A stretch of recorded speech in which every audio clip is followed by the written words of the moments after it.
मैं आप सबका अभिवादन करता हूँ। మరి 12వ తారీఖున యానివర్సరీ కార్యక్రమం అంతా కూడా దేవునికి మహిమకరంగా జరిగినందుకు దేవునికి మహిమ చెల్లిస్తున్నాను. बीते 12 तारीख को चर्च का एनिवर्सरी परमेश्वर की महिमा के द्वारा बहुत ही अद्भुत हुआ। కార్యక్రమం కొరకు ప్రార్థించిన వారు, పనిలో సహకరించిన వారు, ఆర్థికంగా సహాయపడిన వారందరికీ ప్రత్యేకమైన వందనాలు తెలియజేస్తున్నాను.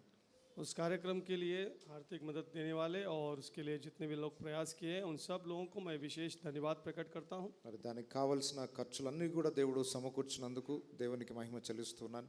और उसके लिए सारे खर्च को पूरा करने के लिए भी मैं परमेश्वर को धन्यवाद देता हूँ। మరి వాతావరణాన్ని కూడా దేవుడు అనుకూలపరిచాడు. और उस दिन के वातावरण को भी परमेश्वर ने हमारे अनुकूल बनाया है। ఏ ఒక్క లోపం ఉన్నా మరి ఆ కార్యక్రమం ఎంతో అంతరాయం జరిగేది. अगर किसी भी तरह की खामी होती तो हमारे कार्यक्रम पूरा बिगड़ सकता था। దేవుడు ఆ కార్యక్రమం ఆరంభం నుండి అంతం వరకు తనకు మహిమకరంగా జరిగించినందుకు వందనాలు చెల్లిస్తున్నాను. परमेश्वर ने आरंभ से लेकर अंत तक अपनी महिमा के लिए उपयोग किया, इसलिए मैं परमेश्वर का धन्यवाद देता हूँ। మరి ఇక ముందు కూడా దేవుడు నడిపిస్తాడని ఆశిస్తున్నాం. और इसके आगे भी परमेश्वर हमें चलाएगा, ये मेरी మరి आशा है। ఎక్కువగా మనము ప్రయాసపడాల్సిన అవసరం ఉంది. और इसके बाद हमें और भी अधिक प्रयास करना होगा। ఇంకా సేవ విస్తారంగా అనేక చోట్ల వ్యాపించవలసిన అవసరం ఉంది. और सेवा बहुत ही दूर प्रांतों तक हमारी पहुंचने की ज़रूरत है। సో ప్రార్థించండి. దేవుని చిత్త ప్రకారం మీ జీవితాలను కూడా పరిచర్య కొరకు సంసిద్ధులుగా తీర్చిదిద్దుకోండి. और इसलिए सब लोग प्रार्थना में याद रखिए ताकि परमेश्वर की इच्छा के अनुसार हम उस सेवा को पूरा कर पाएं। కొద్ది సమయం దేవుని వాక్యాన్ని ధ్యానించుకుందాం. आए हम कुछ समय परमेश्वर का वचन का मनन करें। ఆది కాండము 7వ అధ్యాయము మొదటి 5 వచనాలను చదువుకుందాం. उत्पत्ति का 7वां अध्याय और पहले 5 वचनों को हम पढ़ेंगे। యెహోవా ఈ తరము వారిలో నీవే నా ఎదుట నీతిమంతుడివై ఉండుట చూచితిని కనుక నీవును నీ ఇంటి వారును ఓడలో ప్రవేశించుడి. పవిత్ర జంతువులలో ప్రతి జాతి పోతులు 7ను పెంటులు 7ను పవిత్రములు కాని జంతువులలో ప్రతి జాతి పోతును పెంటియు 2ను ఆకాశ పక్షులలో ప్రతి జాతి మగవి 7ను ఆడవి 7ను నీవు భూమి అంతటి మీద సంతతిని జీవముతో కాపాడునట్లు నీ యొద్ద ఉంచుకున్నము. ఎందుకనగా ఇంకను 7 దినములకు నేను 40 పగళ్లను 40 రాత్రులను భూమి మీద వర్షము కురిపించి నేను చేసిన సమస్త జీవరాశులను భూమి మీద ఉండకుండా తుడిచివేయుదునని నోవాహుతో చెప్పెను. తనకు యెహోవా ఆజ్ఞాపించిన ప్రకారము నోవాహు యావత్తు చేసెను. उत्पत्ति का 7वां अध्याय पहले से लेकर 5 वचन। और यहोवा ने नूह से कहा, तू अपने सारे घराने समेत जहाज में जा, क्योंकि मैंने इस समय के लोगों में केवल तुझी को अपनी दृष्टि में धर्मी देखा है। सब जाति के शुद्ध पशुओं में से तो 7-7 अर्थात नर और मादा लेना, और जो पशु शुद्ध नहीं है उनमें से 2-2 लेना अर्थात नर और मादा। आकाश के पक्षियों में से 7-7 अर्थात नर और मादा लेना, कि उसका वंश बचकर सारी पृथ्वी के ऊपर बने रहे, क्योंकि अब से 7 दिन के बीतने पर मैं पृथ्वी पर 40 दिन और 40 रात तक जल बरसाता रहूँगा। जितनी वस्तुएं मैंने बनाई है सबको भूमि के ऊपर से मिटा दूंगा। यहोवा की इस आज्ञा के अनुसार नूह ने किया। అందరం తలలు వంచినట్లయితే చిన్న మాట ప్రార్థన చేసుకుందాం. आइए हम अपने सिरों को झुकाएं, छोटी सी प्रार्थना करें। ప్రేమ కలిగిన మా ప్రియ పరలోకపు తండ్రి, प्रेम से भरे हुए हमारे स्वर्गीय पिता, ఇది మమ్మల్ని అందరినీ కూడా నీ సన్నిధికి నడిపించి నీ సన్నిధిలో ఆనందించే భాగ్యాన్ని ఇచ్చినందుకు వందనాలు చెల్లిస్తున్నాం. आज सबको प्रभु जी तेरे चरणों तेरे ले आने के लिए, तेरे उपस्थिति में आनंद मनाने का जो मौका दिया, నీ धन्यवाद देते हैं। వాక్యంలో జీవం ఉంది కనుక నిర్జీవంగా ఉన్న మా హృదయాలను మరలా నీ వాక్యం చేత మండించమని కోరుచున్నాను. आपके वचन में जीवन है, ताकि जो निर्जीव हम है हमारे अंदर आपका जीवन प्रभाव करने दीजिए। నీ దాసులను బలముగా అభిషేకించి నీ మహిమ కొరకు వాడుకోమని अपने दासों को अभिषेक कीजिए और आपकी सेवकाई के लिए उपयोग कीजिए। యేసు నామములో ప్రార్థిస్తున్నాను తండ్రి. यीशु के नाम में इस प्रार्थना को मांगते हैं पिता, ఆమేన్. आमीन। ఆది కాండము 7వ అధ్యాయంలో ఉన్న వాక్య భాగాన్ని ఈరోజు మనం ధ్యానించబోతున్నాం. उत्पत्ति के 7वें अध्याय के बातों में हम सीखने जा रहे हैं। 6వ అధ్యాయము 13వ వచనం నుండి 22వ వచనం వరకు నోవహు ఓడని ఎలాగూ సిద్ధపరిచాడో వివరాలు రాయబడ్డాయి. और 6वें अध्याय के 13वां वचन से लेके 22वें वचन तक नोहा को किस तरह से उन्होंने परमेश्वर ने डायरेक्शन दिया उसके बारे में हम सीखा है। 7వ అధ్యాయములో ఆ ఓడలోనికి నోవహు కుటుంబము అలాగే అన్ని జంతువులు పక్షులు ప్రాణులన్నీ కూడా జతలు జతలుగా ఓడలోనికి ప్రవేశించడము, జలప్రలయము, మనుషులందరూ కూడా నాశనం కావడం, నోవహు కుటుంబం రక్షింపబడడం, ఆ విధానం అంతా కూడా ఈ అధ్యాయంలో రాయబడ్డాయి. और 7वें अध्याय में हम देखते हैं कि शुद्ध और अशुद्ध पशुओं में से, प्राणियों में से सारे जहाज में जाना है। उसी प्रकार नोहा और उसका परिवार को जाना है, किस तरह से जल प्रलय आना है, ये सारी बातें 7वें अध्याय में लिखा है। ఈ అధ్యాయాన్ని గురించి కొంత వివరణ మీకు ఇస్తాను. కొన్ని ఆత్మీయ జీవితానికి అన్వయించుకోవాల్సిన పాఠాలు కూడా ఉన్నాయి. इस अध्याय में से मैं आपको कुछ को विवरण दूंगा, इसमें से कुछ अपने आध्यात्मिक जीवन के लिए भी उपयोग होंगे। ఈ అధ్యాయంలో కొన్ని ప్రశ్నలు కూడా ఎదురవుతాయి. నాస్తికులు, దేవుని వాక్యాన్ని వ్యతిరేకించే వాళ్ళు అడిగే ప్రశ్నలు కూడా ఉంటాయి. అవి దేవుని చిత్తం అయితే మరలా బైబిల్ తరగతుల్లో నేర్చుకోవాల్సిన పాఠాలు ఉన్నాయి. और इस अध्याय में कुछ प्रश्न भी उठेंगे जो नास्तिकवाद लोग हैं उन्होंने उठाए हुए हैं, और परमेश्वर की मर्जी होगी तो हम कभी भी बाइबल स्टडी में उसको हम सीखेंगे। సో ప్రాముఖ్యంగా ఆ వివరణ కొంత అర్థం చేయిస్తాను. और विशेष करके उसमें से मैं कुछ विवरण आपको देना चाहूँगा। మొదటి వచనంలో చూస్తున్నాం, యెహోవా ఈ తరము వారిలో నీవే నా ఎదుట నీతిమంతుడవై ఉండుట చూచితిని గనుక నీవును నీ ఇంటి వారును ఓడలో ప్రవేశించుడి.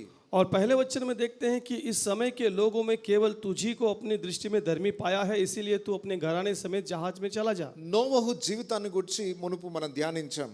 और नोह के जीवन के बारे में हमने पहले से देखा है, ఆ తరములో నిందారహితుడిగా జీవించాడు. और वो उसके समय के लोगों में वो निंदा रहित जीवन जी దేవుని रहा। దృష్టిలో నీతిమంతుడిగా జీవించాడు. परमेश्वर की दृष्टि में वो धर्मी जीवन जी रहा था। మరలా అతని గురించి ఇక్కడ సాక్ష్యం ఇవ్వబడింది. और फिर दोबारा यहाँ पर उसके बारे में गवाही दी ఇప్పుడు जाती है। నోవహుతో దేవుడు అంటున్నాడు, నీవును నీ ఇంటి వారును ఓడలో ప్రవేశించుడి. और नोह से परमेश्वर कहता है कि तू और तेरा घराना जाओ, जहाज में चले जाएं। నోవహు ఒక్కడే నీతిమంతుడు మాత్రం కాదు, అతని కుటుంబాన్ని కూడా ఆ మార్గంలో నడిపించగలిగాడు. केवल नोह अकेला धर्मी नहीं, परंतु उसने परिवार को भी धर्मी के मार्ग में चलाया है। ఇది కూడా మనం గతంలో నేర్చుకున్నాం, మరలా జ్ఞాపకం చేస్తున్నాను. और यह भी पिछली बार हमने सीखा है और दोबारा हम याद करते हैं। కుటుంబముగా దేవుని సన్నిధికి రావడం అనేది చాలా గొప్ప భాగ్యం. आप परिवार की उपस्थिति में आना वो बहुत ही अच्छी बात है। ఇంకా ఇక్కడున్న వాళ్ళు ఎంతో మంది కుటుంబాలలో రక్షింపబడని భర్తలు ఉన్నారు, రక్షింపబడని భార్యలు ఉన్నారు. अभी भी यहाँ पर जितने सारे लोग हैं उसमें से उद्धार नहीं पाए हुए पति हैं, उद्धार नहीं पाए पत्नियां भी हैं। కొన్నిసార్లు పిల్లలు రక్షింపబడకుండా దేవుని సన్నిధిలో ఉండకుండా ఉన్నారు. और कई बार उनके बच्चे भी, उनका उद्धार नहीं हुआ है। సో మనం భారం కలిగి వారి కొరకు కూడా ప్రార్థించాలి. और इसलिए हमारे बोझ के साथ में उनके लिए प्रार्थना करना जरूरी है, ఎందుకంటే కుటుంబం అంతా రక్షింపబడాలన్నది దేవుని ప్రణాళిక. क्योंकि सारा परिवार का उद्धार हुई परमेश्वर की मर्जी है। సో నోవహు కుటుంబం అంతా రక్షింపబడినట్టు ఇక్కడున్న ప్రతి కుటుంబము రక్షింపబడినట్లుగా భారం కలిగి అనుదినం ప్రార్థన చేద్దాం. जैसे नोह का परिवार पूरा उद्धार पाया है, इसलिए यहाँ के सारे लोगों का भी उद्धार हो, इसलिए हम प्रतिदिन प्रार्थना करें। 2-3 వచనాలలో ఆ ఓడలోనికి ప్రవేశించిన అన్ని జంతువులు, పక్షులను గురించి రాయబడింది. और 2 और 3 वचन में लिखा है कि उस जहाज में जिस प्रकार के प्राणी आना है उनके बारे में लिखा है। అక్కడ జంతువులలో 2 రకాలుగా దేవుడు విభాగించాడు. और वहां पर उसने जंतुओं में 2 भाग उन्होंने किए हैं, పవిత్ర జంతువులు, పవిత్రము కాని జంతువులు. और उसमें उसने 2 भाग में जो है शुद्ध है और जो अशुद्ध है। పవిత్రమైన జంతువులలోనేమో 7 జతలు లోనికి రావాలి. और जो शुद्ध हैं उसमें 7 जोड़ियां वो नाव में आने चाहिए। అపవిత్రమైన జంతువులలో ఒక జత వస్తే చాలు, ఒకటి పురుషుడు, ఒకటి మొగది, ఒకటి ఆడది లోపలికి వస్తే और చాలు. जो अशुद्ध जंतु हैं उसमें से केवल एक जोड़ी यानी नर और मादा आना काफी है। ఇక్కడ మనకు ప్రశ్న ఎదురవుతుంది, ఇంతకు జంతువులలో పవిత్రం ఏంటి, అపవిత్రం ఏంటి? और इसमें हमारे एक सवाल उठता है कि जंतुओं में अपवित्र और पवित्र क्या होता है। మనుషులలో అంటే పాపులు, పరిశుద్ధులు ఉన్నారు.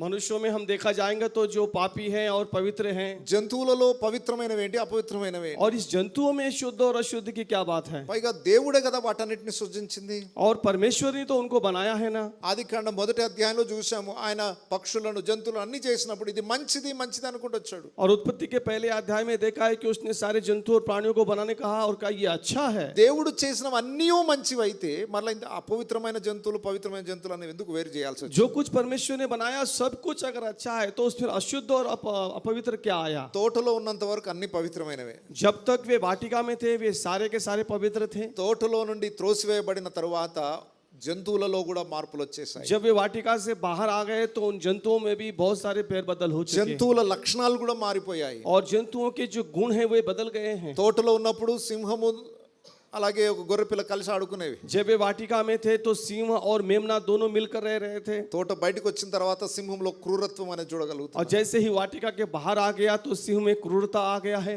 బయటకు వచ్చిన తర్వాత ప్రతి జంతువు వివిధ రీతిలో అది వ్యవహరించడం, దాని పద్ధతులు మారిపోయాయి. और हर जंतु अपने अपने गुणों के अनुसार बर्ताव करने लग गया। వాటి యొక్క లక్షణాలను బట్టి దేవుడు కొన్నిటిని పవిత్రమైనవిగా కొన్నిటిని అపవిత్రమైనవిగా డివైడ్ చేశాడు. और उनके गुणों के अनुसार परमेश्वर ने उनमें कुछ पवित्र किया और कुछ अपवित्र करके रखा। ఉదాహరణకు పందిలాగా పవిత్రంగా ఉండాలి అన్నాను అనుకోండి. अब उदाहरण के तौर पे सुअर के समान पवित्र होना चाहिए अगर मैं कहूंगा तो అసలు ఆ మాట మ్యాచింగ్ లేదు అక్కడ. तो ये पवित्रता के लिए सुअर को किसी तरह से मेल పంది नहीं खाता। అనగానే మన మైండ్ లో అపవిత్రత. जैसे ही सुअर का नाम लेता है हमारे मन में उसके बारे में దాని विचार आता है। లక్షణాలను బట్టి అది అపవిత్రమైన జంతువుగా उसके जो ప్రకటించబడింది. गुण हैं उसके द्वारा वो अपवित्र गिना जाता है। అలా జంతువులను దేవుడు డివైడ్ చేశాడు. అయితే ధర్మశాస్త్రం వచ్చిన తర్వాత ఇంకా స్పష్టంగా ఏ జంతువులో దేవుడు వివరణ ఇచ్చాడు.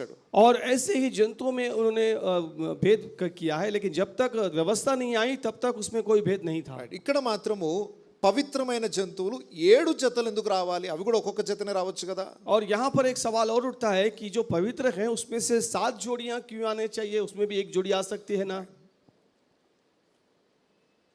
నోవహు జలప్రలయం అయిపోయిన తర్వాత नूह के जल प्रलय के बाद పవిత్రమైన జంతువుల్లో నుండి పవిత్రమైన పక్షుల్లో నుండి దేవునికి బలి అర్పించాలి. पवित्र जंतुओं से पवित्र पक्षियों में से परमेश्वर को बलि अर्पण करना चाहिए। దేవునికి అర్పించడానికి వాటిని ప్రత్యేకపరచుకున్నాడు. परमेश्वर को अर्पण देने के लिए उनको उन्होंने अलग करके रखा है। ఇంకో ప్రశ్న ఎదురవుతుంది. సరే ఒక జత అర్పణకు ఉంచేయచ్చు, ఒక జత వీళ్ళకి పెట్టుకోవచ్చు, 2 జతలు సరిపోతాయి కదా. और एक सवाल उठता है कि एक जो जोड़ी होती है वो बलि अर्पण करने के बाद और दूसरी जोड़ी वो अपने लिए रख सकते हैं నేను ना? అనుకుంటాను 6 జతలు నోవహుకి ఇచ్చి ఇది మీకు అవసరము. और मैं समझता हूँ कि इसमें से जो 6 जोड़ियां हैं वो नोहा के लिए, ఒక జత మాత్రము మీరు బయటికి వచ్చిన తర్వాత బలి అర్పించడానికి और केवल एक ही जो जोड़ी होती है वो बाहर आने के बाद बलि करने के लिए, 6 మీకోసం ఒకటి నా కోసం. और 6 आप लोगों के लिए एक मेरे लिए, అన్నిట్లలో 6 మీకోసం ఒకటి నా కోసం. और सारी बातों में 6 तुम्हारे लिए एक मेरे लिए, అన్నిట్లలో सारी बातों में 6 మీకే ఒకటి దేవునికి. सारी बातों में 6 तुम्हारे लिए एक परमेश्वर के लिए। 6 రోజులు మీరు పని చేసుకోండి, ఒక రోజు దేవునికి అర్పించండి. 6 दिन तुम अपने लिए काम करना परंतु एक दिन परमेश्वर को देना। 6 జతల పశువులు మీరు ఉంచుకోండి, మీకు తర్వాత ఆహారంగా పనికొస్తాయి. और 6 जोड़ियां पशुओं को आप रख लीजिए ఒకటి దేవునికి బలి అర్పించండి. और एक परमेश्वर के लिए ఇక్కడ दीजिए। దేవుడు అలా డివైడ్ చేసి చెప్పలేదు, కానీ బహుశా అదే భావం కావచ్చు. यहाँ पर परमेश्वर ने अलगाव करके बताया नहीं है परंतु उसका भाव वही हो सकता है। ఓకే, ఇప్పుడు జంతువులు పక్షులు అన్ని కూడా దేవుని ఆజ్ఞ ప్రకారం అన్ని ఓడలోనికి ప్రవేశించాయి. और यहाँ पर देखते हैं कि जंतु और पशुओं में से सारे के सारे जहाज में आ गए हैं। దేవుడు నోవహుకు చెప్పాడు, ఇంకా 7 రోజులు టైం ఇస్తున్నాను. और परमेश्वर ने नोहा से कहा कि ठीक है मैं और एक 7 दिन का ఇంకా समय देता 7 हूँ, రోజులకు భయంకరమైన జల ప్రళయంతో ఈ భూమి నాశనం और చేయబోతున్నాడు. 7 दिन के बाद में बहुत ही बड़े जल प्रलय के साथ में पृथ्वी डूब दी जाएगी। అన్ని ప్రవేశించిన తర్వాత కూడా 7 రోజులు టైం ఇచ్చాడు. ఎందుకు? सारे प्रवेश करने के बावजूद भी उन्होंने 7 दिन का समय दिया, क्यों? దాని గురించి లాస్ట్ గా ధ్యానం చేద్దాం. और उसके लिए हम आखिरी समय में उसको मनन करेंगे। ఇప్పుడు నోవహు జల ప్రళయానికంటే ముందుగా ఎన్ని సంవత్సరాలు పట్టింది నోవహు ఆ యొక్క ఓడను సిద్ధపరచడానికి? और नोहा को जहाज बनाने के लिए कितने समय लगा उसके बारे में हम देखेंगे। బైబిల్లో ఖచ్చితంగా ఇన్ని సంవత్సరాలను రాయబడలేదు, बाइबल में इतने साल करके लिखा नहीं है కానీ అంచనా వేద్దాం. परंतु हम अंदाजा लगाते हैं। నోవహు 500 సంవత్సరాల వయసులో ఉన్నప్పుడు అతనికి పిల్లలు పుట్టారు. जब नोहा 500 वर्ष का था तब उसके संतान उत्पन्न हुए। షేము, హాము, యాపేతు, 3 కుమారులు. शेम, हाम, यापेत, ये तीनों बच्चे। దేవుడు జల ప్రళయాన్ని గురించి నోవహుకు చెప్పేటప్పుడు అప్పటికే 3 కుమారులు కోడళ్ళు ఉన్నారు. और परमेश्वर जब नोहा को जहाज के बारे में बता रहा था तब तक उसके पास तो 3 बेटे हैं और बहुएं भी हैं। బహుశా వాళ్ళ పిల్లలకి 30 నుండి 40 సంవత్సరాల వయసు అనుకుందాం. అప్పుడు నోవహుకి 540 సంవత్సరాల వయసు ఉంటుంది. और तब तक उनका 30-40 साल उम्र बच्चों का समझ लीजिए। तब नोहा का उम्र 540 था। 540 अंदाजा अप्रोक्सीमेट గా చెప్తున్నాను. एक अंदाजे के तौर पर 540 वर्ष की उम्र होगी उसकी। అప్పుడు దేవుడు ఓడని సిద్ధపరచమన్నాడు అనుకోండి. और तब परमेश्वर ने उससे कहा कि तू जहाज की तैयारी कर। ఓడని సిద్ధపరిచి ముగించి అన్ని జంతువులు లోపలికి వచ్చేసరికి నోవహుకు 600 సంవత్సరాల వయసు. और जहाज की पूर्ण करने के बाद सारे जंतु जहाज में आने तक उसका उम्र 600 वर्ष का हुआ। నోవహు 540 వయసు నుండి 600 లోపే ఈ ఓడ సిద్ధపాటు జరిగిపోయింది. नोहा के 540 वर्ष की उम्र से लेकर 400-600 की उम्र के बीच में जहाज की ఒక तैयारी की। 50-60 సంవత్సరాల లోపే ఓడ సిద్ధపరచబడింది. यानी 50 और 60 साल की उम्र में उसने जहाज को तैयार किया। అంటే ఓడ సిద్ధపరచబడుతున్న సమయంలో 40-50 సంవత్సరాలు లేదా 60 సంవత్సరాలు ఆ ప్రజలకు టైం ఇవ్వబడింది. यानी जहाज की तैयारी करते समय यानी 40 से लेकर 50 साल का उम्र तक लोगों को उसने प्रचार किया है। ఓడ సిద్ధమైన తర్వాత మరలా 7 రోజులు అవకాశం ఇవ్వబడింది. और जहाज की तैयारी हो जाने के बाद फिर 7 दिन का उन्होंने मौका दिया। నోవహు ఏ వయసులో ఉన్నప్పుడు జలప్రలయం స్టార్ట్ అయిందంటే नोहा कौन से उम्र का था जब जल प्रलय चालू हुआ? 600 సంవత్సరాలు 2 నెలలు 17 రోజుల తర్వాత జలప్రలయం స్టార్ట్ అయింది. 600 दूसरा महीना और 17 दिन को चालू हुआ। అంతవరకు ఎందుకు వెయిట్ చేశాడు దేవుడు? क्यों तब तक वो रुका रहा? 2 రీజన్స్ ఉన్నాయి. और 2 कारण है वहां पर। మొట్టమొదటిది पहला कारण है మెతూషల అనే వ్యక్తి ఉన్నాడు, వీళ్ళ తాతగారు. और इनका जो नोहा का जो परदादा है मेतुशला, భూమి మీద ఎక్కువ కాలం బ్రతికిన వ్యక్తి ఎవరు? पृथ्वी पर सबसे ज्यादा जीने वाला व्यक्ति कौन था? మెతూషల. मेतुशला था। ఎన్ని సంవత్సరాలు బ్రతికాడు? कितना साल जिया? 969 969 साल।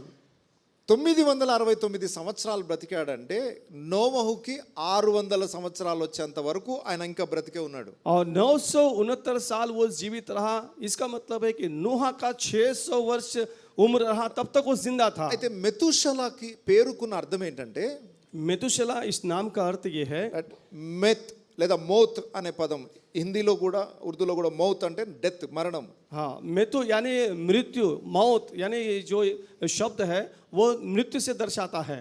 మెతూషల అనగా ఇతని మరణము ఉగ్రతను తీసుకొని వస్తుంది, తీర్పును తీసుకొని వస్తుంది. और मेतुशला का मतलब है कि इसकी मृत्यु न्याय को लेकर आती है। His death shall bring judgement. ఆయన మరణము దేవుని ఉగ్రతను తీర్పును తీసుకొని వస్తుంది. उसकी मृत्यु परमेश्वर का क्रोध लेकर आती है। మెతూషల చనిపోయిన తర్వాతనే జలప్రలయం రావాలన్నమాట ఆయన పేరును బట్టి. यानी उसके नाम के अनुसार, मेतुशला के अनुसार उसके मरने के बाद ही जल प्रलय का प्रारंभ होना चाहिए। అందుకొరకు ఆయన మరణించేంత వరకు జలప్రలయం రాలేదు. और इसीलिए जब तक उसकी मृत्यु नहीं तब तक जल प्रलय नहीं आया। మెతూషల ఆ పేరు అసలు ఎవరు పెట్టారు? मेतुशला उस नाम को किसने रखा? వాళ్ళ తండ్రి పెట్టి ఉంటాడు. उनके पिता ने रखा। మెతూషల యొక్క తండ్రి పేరు ఏంటి? मेतुशला का पिता का नाम क्या है? దేవునితో నడిచాడు, దేవునికి ఇష్టడుగా బ్రతికాడు. परमेश्वर के साथ चला और उसकी इच्छा के अनुसार जिया। హనోకు. हनोक, హనోకుకి మెతూషల పుట్టగానే ఆ బాబు పుట్టగానే ఈ పేరు పెట్టాలని ఎందుకు అనిపించింది? हनोक को जैसे ही वो बच्चा पैदा हो गया ये नाम रखने के लिए कैसा उसे प्रेरित हुआ? హనోకు ప్రవక్త అని యూదా పత్రికలో రాయబడింది. योदा की पत्री में लिखा गया है हनोक जो है वो एक नबी भी है। ఎప్పుడో అంత్య దినములో జరగబోయే సంఘటన గురించి కూడా ప్రవచించాడు హనోకు. और वो अंत दिनों में जो होने वाली बातों को भी हनोक ने प्रवचन किया హనోకు है। దేవుని ప్రవక్త గనుక జరగబోయే సంగతి బహుశా దేవుడు చెప్పి ఉంటాడు. దానికి గుర్తుగా తన కుమారునికి మెతూషల అని పేరు పెట్టాడు. हनोक जो है परमेश्वर का नबी था, इसीलिए वो जानकर भविष्यवाणी के रूप में उसका नाम उसने मेतुशला रखा। మెతూషల చనిపోయేంత వరకు వెయిట్ చేశాడు దేవుడు. और परमेश्वर ने जब तक वो मृत्यु नहीं होता था मेतुशला का तब तक इंतजार किया। మెతూషల యొక్క కుమారుడు లెమెకు. और मेतुशला का जो बेटा है लेमेक, నోవహు 500-600 సంవత్సరాలు ఉన్నప్పుడు 5 సంవత్సరాల ముందు ఆ లెమెకు కూడా చనిపోయాడు. और नोहा के जो 600 वर्ष का था यानी 5 साल पहले वो भी लेमेक भी मर गया। నోవహుకి 595 ఇయర్స్ ఆ ఏజ్ లో ఉన్నప్పుడే లెమెకు కూడా చనిపోయాడు. और नोहा का जो है 595 साल था तब तक वो लेमेक भी मर అంటే गया। జల ప్రళయానికి ముందుగా దేవుడి దృష్టిలో ఎవరెవరు యోగ్యులుగా బ్రతికారో వాళ్ళందరినీ తీసేసుకున్నాడు దేవుడు. जल प्रलय के पहले जो जो परमेश्वर की दृष्टि में अच्छे जीवन जिए उन लोगों को भी उन्होंने लेकर गए। వాళ్ళని ఉగ్రతలో పాలు చేయలేదు దేవుడు. उनको उन्होंने उस क्रोध के भागी नहीं होने दिया। నోవహు కుటుంబాన్ని ప్రత్యేకంగా రక్షించాడు. నోవహు కంటే పితరులను దేవుని యందు భయభక్తులు కలిగిన వారిని దేవుడు ముందుగానే తీసుకున్నాడు. नोहा के परिवार को विशेष रूप से उन्हें बचाया। उसके पहले जितने भी धर्मी थे उन लोगों को भी बचा के ले ఆ गया। తరువాత మిగిలిన వారిపైన దేవుని తీర్పు और ప్రకటించాడు. उसके बाद जो बचे हुए थे उनके ऊपर परमेश्वर బాగా का क्रोध आया। గుర్తుపెట్టుకోండి, నీతిగా బ్రతికే వాడి కొరకు దేవుని యొక్క ప్రత్యేకమైన రక్షణ ఏర్పాటు ఉంటుంది. और इसीलिए जो धर्मी जीवन जीता है परमेश्वर की विशेष योजना होती है। లోకంలో నశించున్న వారితో పాటు దేవుడు వారిని ఉంచడు. जो संसार में जो नाश होने वाले थे उनके साथ परमेश्वर ఉగ్రతకు उन्हें नहीं లోనవుతున్న रखता। వారితో పాటు దేవుడు వారిని ఉంచడు. और जो क्रोध में जीवन जीते हैं उनके साथ नहीं रखता। వీళ్ళకి ప్రత్యేకమైన సురక్షితమైన స్థలాన్ని ఏర్పాటు చేసిన తర్వాతనే మిగిలిన వారిని దేవుడు శిక్షిస్తాడు. उनको एक विशेष स्थान, सुरक्षित स्थान में ले जाने के बाद ही बाकी लोगों को सजा देता है। ఇప్పుడు నోవహు ఓడలోనికి ప్రవేశించాడు, తన కుటుంబంతో ప్రవేశించింది. हम देखते हैं कि नोहा अपने परिवार के साथ जहाज में आ चुका है। అక్కడున్న ప్రజలకి ఎంత అవకాశం ఇవ్వబడింది. वहाँ के जो लोग थे उनको कितना मौका था, ఇంత టైం ఎందుకు ఇచ్చాడు దేవుడు? इतना मौका क्यों दिया ఇక్కడ परमेश्वर ने? దేవుని దీర్ఘశాంతం కనబడుతుంది. यहाँ पर परमेश्वर की जो धीरजवंत को हम देखते हैं, అక్కడ కూడా ఇంత ఘోరమైన నేరాలు చేస్తున్నా కూడా దేవుడు వెంటనే వారిని ఉగ్రత కురిపించలేదు, టైం ఇచ్చాడు. ఇంకా इतना घोर अपराध करने के बावजूद भी परमेश्वर ने क्रोध को नहीं बरसाया, उनको ఓడని टाइम दिया। సిద్ధపరిచేంత వరకు టైం ఇవ్వబడింది. जहाज की तैयारी होते समय तक तैयार, उनको అన్ని समय లోపలికి दिया। వెళ్ళిన తర్వాత ఇంకా 7 రోజులు టైం ఇవ్వబడింది. सारे अंदर जाने के बाद भी 7 दिन का मौका दिया, ఇంకా తలుపు తెరిసే ఉంది. अभी भी दरवाजा खुला है। అందరు వెళ్ళిపోయిన తర్వాత ఇంకేం పని? सब लोग ये जाने के बाद अब क्या काम ఇంకా था, 7 డేస్ ఎందుకు వెయిట్ చేయాలి? और 7 दिन वो क्यों इंतजार किया? ఇంకొక ఛాన్స్, और एक अवकाश, చివరిసారిగా ఎవరైనా వస్తారా? आखिरी समय में कोई तो भी आएगा। ఒకవేళ మీరు ఫ్లైట్ ఎప్పుడైనా ఎక్కితే మీకు తెలిసి ఉంటుంది, अगर आप कभी फ्लाइट में चढ़े होंगे तो आपको मालूम होगा, డోర్ దగ్గర ఆ ఎయిర్ హోస్టెస్ నిలబడుతుంది. और जो फ्लाइट के जो डोर के पास में एयर होस्टेस खड़ी रहती है, సీట్స్ అన్ని ఫిల్అప్ అయిపోయినా చూసుకుంటుంది. वो देख लेती है कि सारे सीट भर चुकी है టైం అయిపోతుంది టేక్ ఆఫ్ కి. और उठने के लिए टाइम हो जा रहा है। చివరిసారి ఇంకెవరైనా ఉన్నారా? మిస్ అయిపోయిన వాళ్ళు, ఒక సీట్ అయినా మిస్ అయిపోయిందేమో. और फिर एक बार देखती है क्या एक व्यक्ति भी बचा है, क्या कोई भी డోర్ सीट खाली है క్లోజ్ क्या? చేయక మునుపు మరొకసారి చూసుకుంటారు ఇంకెవరైనా మిస్ అయ్యారా. दरवाजा बंद करने से पहले फिर एक बार देख लेते हैं क्या कोई रह गया है। లాస్ట్ టైం ఎక్కడికో బహుశా దుబాయ్ అనుకుంటా, దుబాయ్ నుండి వచ్చేటప్పుడు జరిగింది మాకు. और पिछली बार जब हम दुबई से आ रहे थे शायद उस समय ये बात हुई है। ఎర్లీ మార్నింగ్ 3 గంటలకు మాకు ఫ్లైట్, हाँ, प्रातः काल के 3 बजे की हमारी फ्लाइट थी। రాత్రి 12 గంటలకే ఎయిర్పోర్ట్కి వెళ్ళాం. हम 12 बजे कोई एयरपोर्ट गए, ఆ రోజు దినమంతా టైర్డ్ అయిపోయి ఉన్నాం, రాత్రి నిద్ర లేదు. 12 గంటలకు ఎయిర్పోర్ట్లో ఉన్నాం, ఇక నిద్ర వస్తూ ఉంది. और दिन भर हम लोग काम किए हुए थे, इसलिए हम लोग जैसे एयरपोर्ट में गए हमें नींद आ रही थी। 3 o'clock ఫ్లైట్, మళ్ళీ ఫ్లైట్ మిస్ అయిపోతుందేమో అని పడుకోకుండా ఉండడానికి ట్రై చేశాం. और 3 बजे का जो फ्लाइट था, अगर हम नींद में आ जाएंगे तो शायद फ्लाइट छूट जाएगा। అయినా తట్టుకోలేక అక్కడ మంచి కుషన్ సీట్ ఉంటే అక్కడికి వెళ్ళిపోయి పడుకున్నాం. మంచి और हम नींद को बर्दाश्त नहीं कर पाए, इसलिए कहीं जाकर टेका लगाकर सो गए। రైట్, అలారం పెట్టుకున్నాం కానీ సరే లేద్దాంలే అనుకుని పెట్టుకున్నాం. అలారం 3 o'clock వచ్చింది, కరెక్ట్గా 3 o'clock అలారం వచ్చింది.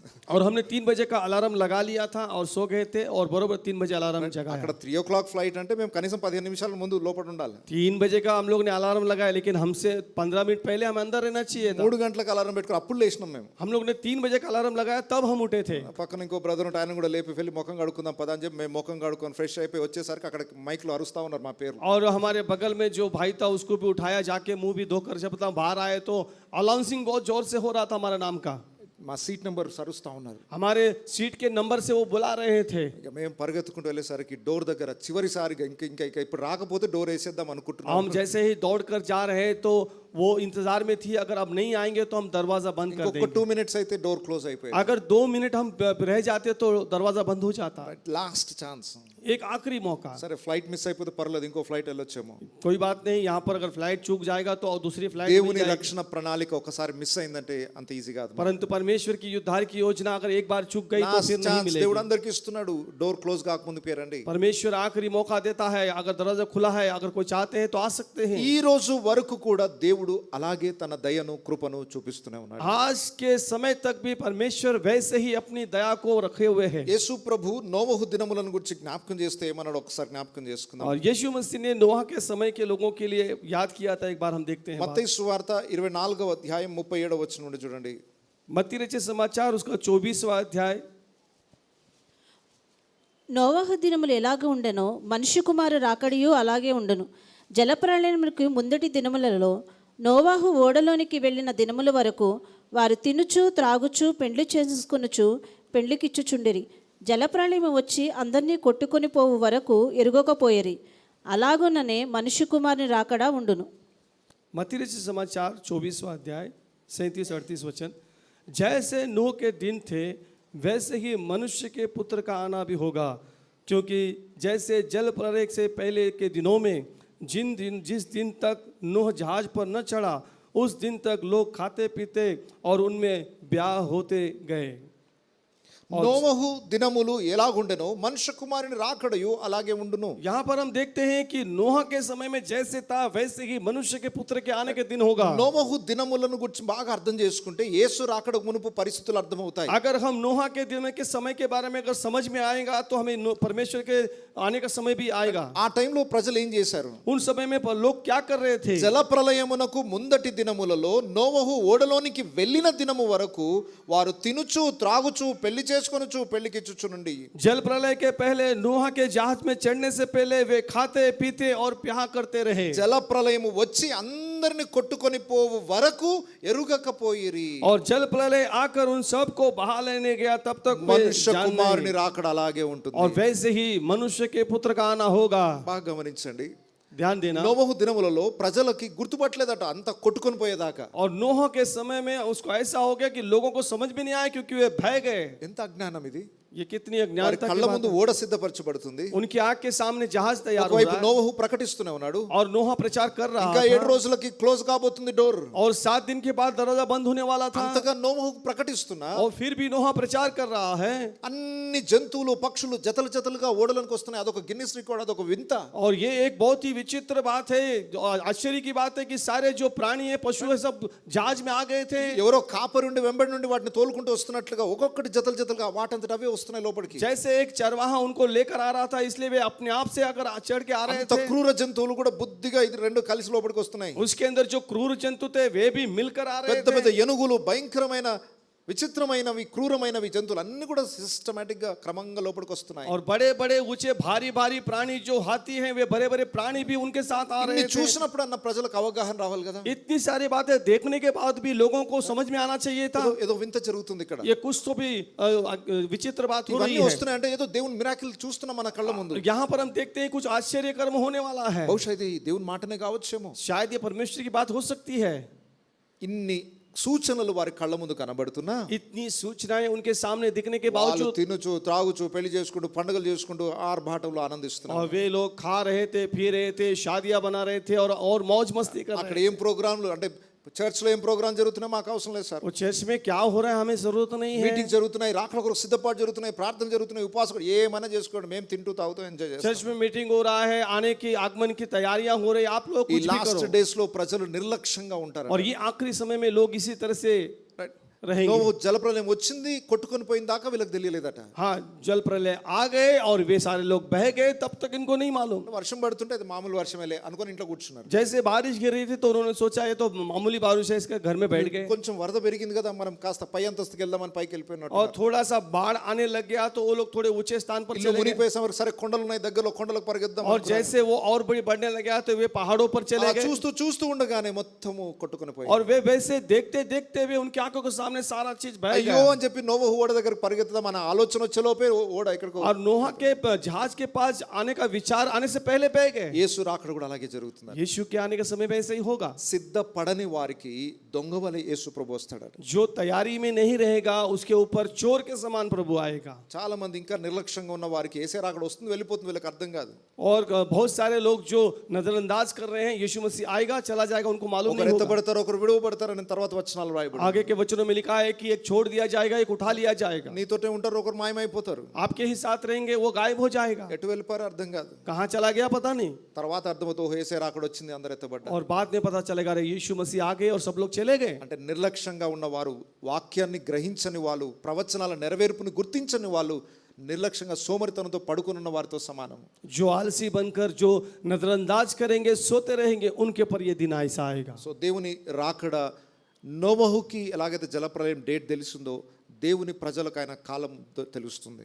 परमेश्वर का आना जिस तरह से नोहा को पता चल गया था उसी तरह से प्रभु के लोगों को पता चलेगा। ఇంకా 7 దినములకు జలప్రలయం రాబోతుందని దేవుడు నోవహుకు ముందుగా చెప్పాడు. नोहा को पहले ही परमेश्वर ने बताया है कि 7 दिन के बाद जल प्रलय प्रारंभ हो దేవుని యందు जाएगा। భయభక్తులు కలిగిన వారికి ఇదిగో పెళ్లి కుమారుడు సిద్ధంగా వస్తున్నాడు, సిద్ధపడండి అనే శబ్దం వినబడుతుంది. और जैसे ही जो परमेश्वर के प्रति भय मानने वाले लोग हैं उनको पता चल जाएगा, देखो दूल्हा आ रहा है, तैयार हो जाइए। పడుకున్న వారికి అయ్యో ఏమో జరిగిపోయిందని అకస్మాత్ లేచి కోలుకునేసరికి అయిపోతుంది కార్యక్రమం. परंतु जो सो गए हैं वे निद्रा में रहेंगे और अचानक जागेंगे कि क्या हो गया। ఇక్కడ ఉన్న వారిని నేను అడుగుతున్నాను, యేసు రాకడ కొరకు ఎంతమంది సిద్ధపడుతున్నారు? यहाँ पे जितने सारे लोग हैं मैं उनसे पूछता हूँ, यीशु की तैयारी के लिए कितने लोग तैयार हैं?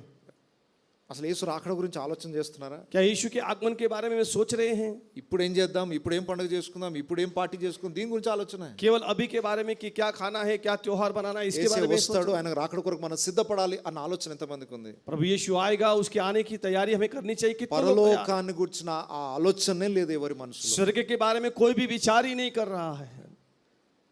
ఎందుకు అంటే యేసే వస్తా వస్తా వస్తా అన్నాడు, 2000 ఏళ్ళు అయిపోయింది, ఇంకేం क्यों? వస్తాడులే. क्योंकि प्रभु यीशु आएगा आएगा ये बात सुनकर 2000 साल हो चुके हैं లైట్ తీసుకునే రోజులు వచ్చేస్తాయి. और एक सम साधारण बात समझ रहे కానీ हैं అర్థం కాలేదు ప్రజలకి ఏంటంటే అది దేవుని దీర్ఘశాంతం. और ये बात लोगों को समझ में नहीं आ रहा है कि परमेश्वर धीरज धरे हुए ఇప్పుడు हैं. 2000 ఏళ్ల క్రితం నేను రెండోసారి వస్తానన్న దేవుడు 2000 సంవత్సరాలు ఎందుకు వెయిట్ చేశాడు? 2000 साल पहले कहा हुआ जो प्रभु के मैं आऊंगा तो अभी तक क्यों नहीं आया? 2000 साल हो పేతురు चुके రెండో हैं. పత్రికలో రాయబడింది. ఆయన మాట వాగ్దానం చేశాడు, ప్రమాణం చేశాడు, అవునంటే అవును కాదంటే కాదు. और पत्रस के दूसरी पत्र में लिखा है कि उसने जो वादा किया है वो पूरा करेगा. ఆయన చేసిన వాగ్దానం ఏమాయను అంటారు లోకం. लोग कहेंगे कि उसने जो वादा किया क्या होगा మా उसका? చిన్నప్పటి నుండి వింటున్నాం సార్ ఏసే వస్తాడు ఏసే వస్తాడు. अरे ఏది రాలే కదా.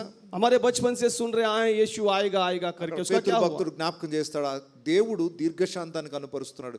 ఆ టైంలో ఇంకొకడైనా రక్షింపబడతాడేమో. परमेश्वर अपने धीरज को प्रकट करता है कि उस समय में किसी का उद्धार हो. నోవహు జలప్రలయం టైంలో దేవుడు ఎలాంటి దీర్ఘశాంతం చూపించాడో ఇప్పుడు కూడా అలాగే చూపిస్తున్నాడు. जैसे नूह के समय में परमेश्वर ने धीरज धरे हुए था, आज भी वो धीरज धरे हुए है. ఆ టైం అయిపోయింది, దేవుడు ద్వారాలు మూసేశాడు. और समय आएगा कि द्वार बंद किया जाएगा. 7వ అధ్యాయం ఆదికాండము उत्पत्ति का 7वां अध्याय 16వ వచనం. 16 वचन को देखेंगे.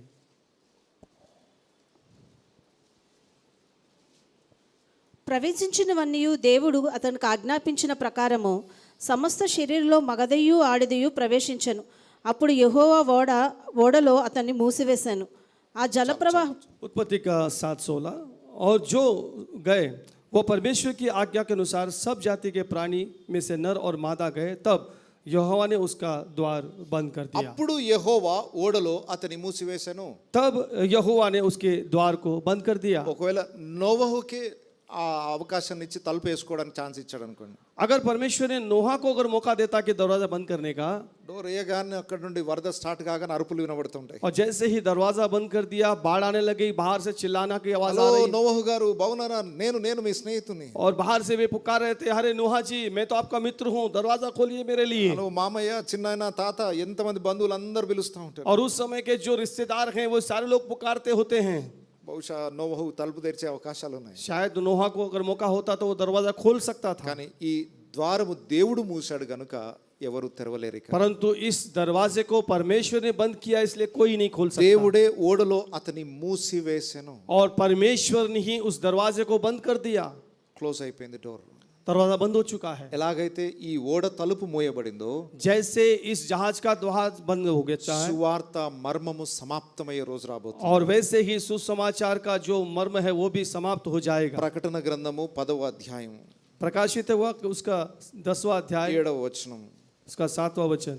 7వ దూత పలుకు దినములలో అతడు బూర ఊదబోచుండగా దేవుడు తన దాసులకు ప్రవక్తలకు తెలిపిన సువార్త ప్రకారము దేవుని మర్మము సమాప్తమగునని చెప్పెను. प्रकाशित वाक्य 10वां अध्याय उसका 7वां वचन. 7वें स्वर्गदूत के शब्द देने के दिनों में जब वह तुरही फूकने पर होगा तो परमेश्वर का गुप्त मनोरथ उस सुसमाचार के अनुसार जो उसने अपने दास भविष्यवक्ताओं को कहा था वो पूरा होगा. లాస్ట్ డేస్ లో 7 దూతలు బూరలు ఊదుతారు. और आखिरी दिन में 7 स्वर्गदूत अपनी तुरहियां फूकेंगे. 7వ దూత బూర ఊదుతున్నప్పుడు 7वां स्वर्गदूत जब तुरही फूकेगा సువార్త ప్రకారమైన దేవుని మర్మము సమాప్తమగును. सुसमाचार का जो परमेश्वर का मनोरथ है वो बंद किया అంటే जाएगा. ఈ సువార్త ప్రకటనకు కూడా ఒక రోజు ముగింపు రాబోతుంది. यानी अब जो सुसमाचार हो रहा है एक दिन इसका बंद होगा. దేవుడే డోర్స్ క్లోజ్ చేసేస్తాడు. खुद परमेश्वरी दरवाजा बंद कर देगा. ఎందుకు ఇవన్నీ జ్ఞాపకం చేస్తున్నానంటే क्यों इन सब बातों को याद कर रहा हूं मैं? దయచేసి ఇంకా చాలా మంది మారు మనసు పొందకుండా బాప్తిస్మం నిర్లక్ష్యం చేస్తున్న వాళ్ళు ఉన్నారు ఇక్కడ. कृपया और भी मन फिराए बिना बपतिस्मा लिए बिना कुछ लोग यहाँ पर हैं.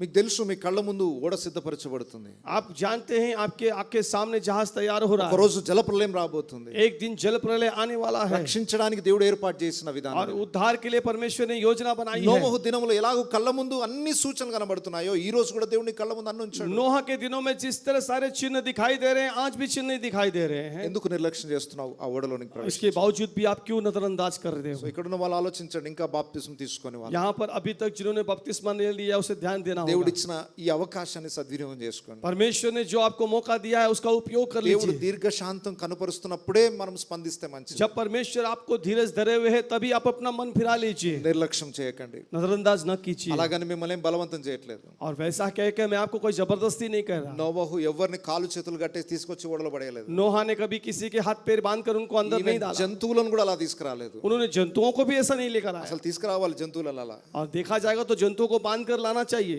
మనుషులు కాదు కదా వచ్చేయండి అనగానే రావడానికి. वो तो मनुष्य नहीं है आ जाओ बोलने से आने के लिए, కానీ అవి వచ్చాయి.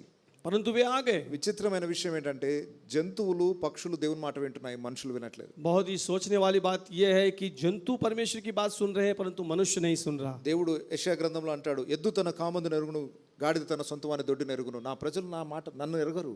और यशायाह की पुस्तक में लिखा है कि बैल अपने गोटे को जानता है परंतु मेरे मनुष्य लोग जो है मेरी बात नहीं मानते। పశువులకున్న జ్ఞానం కూడా లేదు మీకు అంటున్నాడు. हाँ, वो कहने का मतलब यह है कि जो ज्ञान पशुओं को है वो तुम्हारे पास नहीं है। ఎన్నోసార్లు దేవుని మాట జంతువులు విన్నాయి, మనుషులు వినలేదు. कई बार जंतुओं ने परमेश्वर की बात सुना परंतु मनुष्यों ने नहीं सुना। యోనా వినలేదు, చేప విన్నది. योना ने नहीं सुना परंतु मछली ने सुना। బిలాం వినలేదు, గాడిద విన్నది. बिलाम ने नहीं सुना परंतु गधे ने सुना। ఎన్నో సందర్భాల్లో దేవుని మాట సృష్టి అంతా లోబడుతుంది, మానవుడు తప్ప. कई विषयों में हम देखते हैं कि सारी सृष्टि परमेश्वर के अधीन है परंतु मनुष्य नहीं है। సో ఇక్కడ మనం గ్రహించాల్సిన మరొక పాఠం, और यहाँ पर हमें एक विशेष पाठ सीखने को मिलता है। ఒకరోజు ద్వారం మూయబడుతుంది. एक दिन द्वार बंद किया जाएगा అయితే రక్షింపబడిన వారికి ఒక హెచ్చరిక. और जो उद्धार पाए हुए हैं उनके लिए एक चेतावनी है। కొంతమంది చాలా యాక్టివ్ గా ఉంటారు దేవుని కార్యాలలో, बहुत सारे लोग क्या होते हैं कि वो परमेश्वर के काम में बहुत ही उच्चेदित रहते हैं, అన్ని పరిచర్యలు చేస్తారు, वे सारे काम करते हैं అయినా విడువబడతారు. फिर भी छोड़ दिए जाएंगे।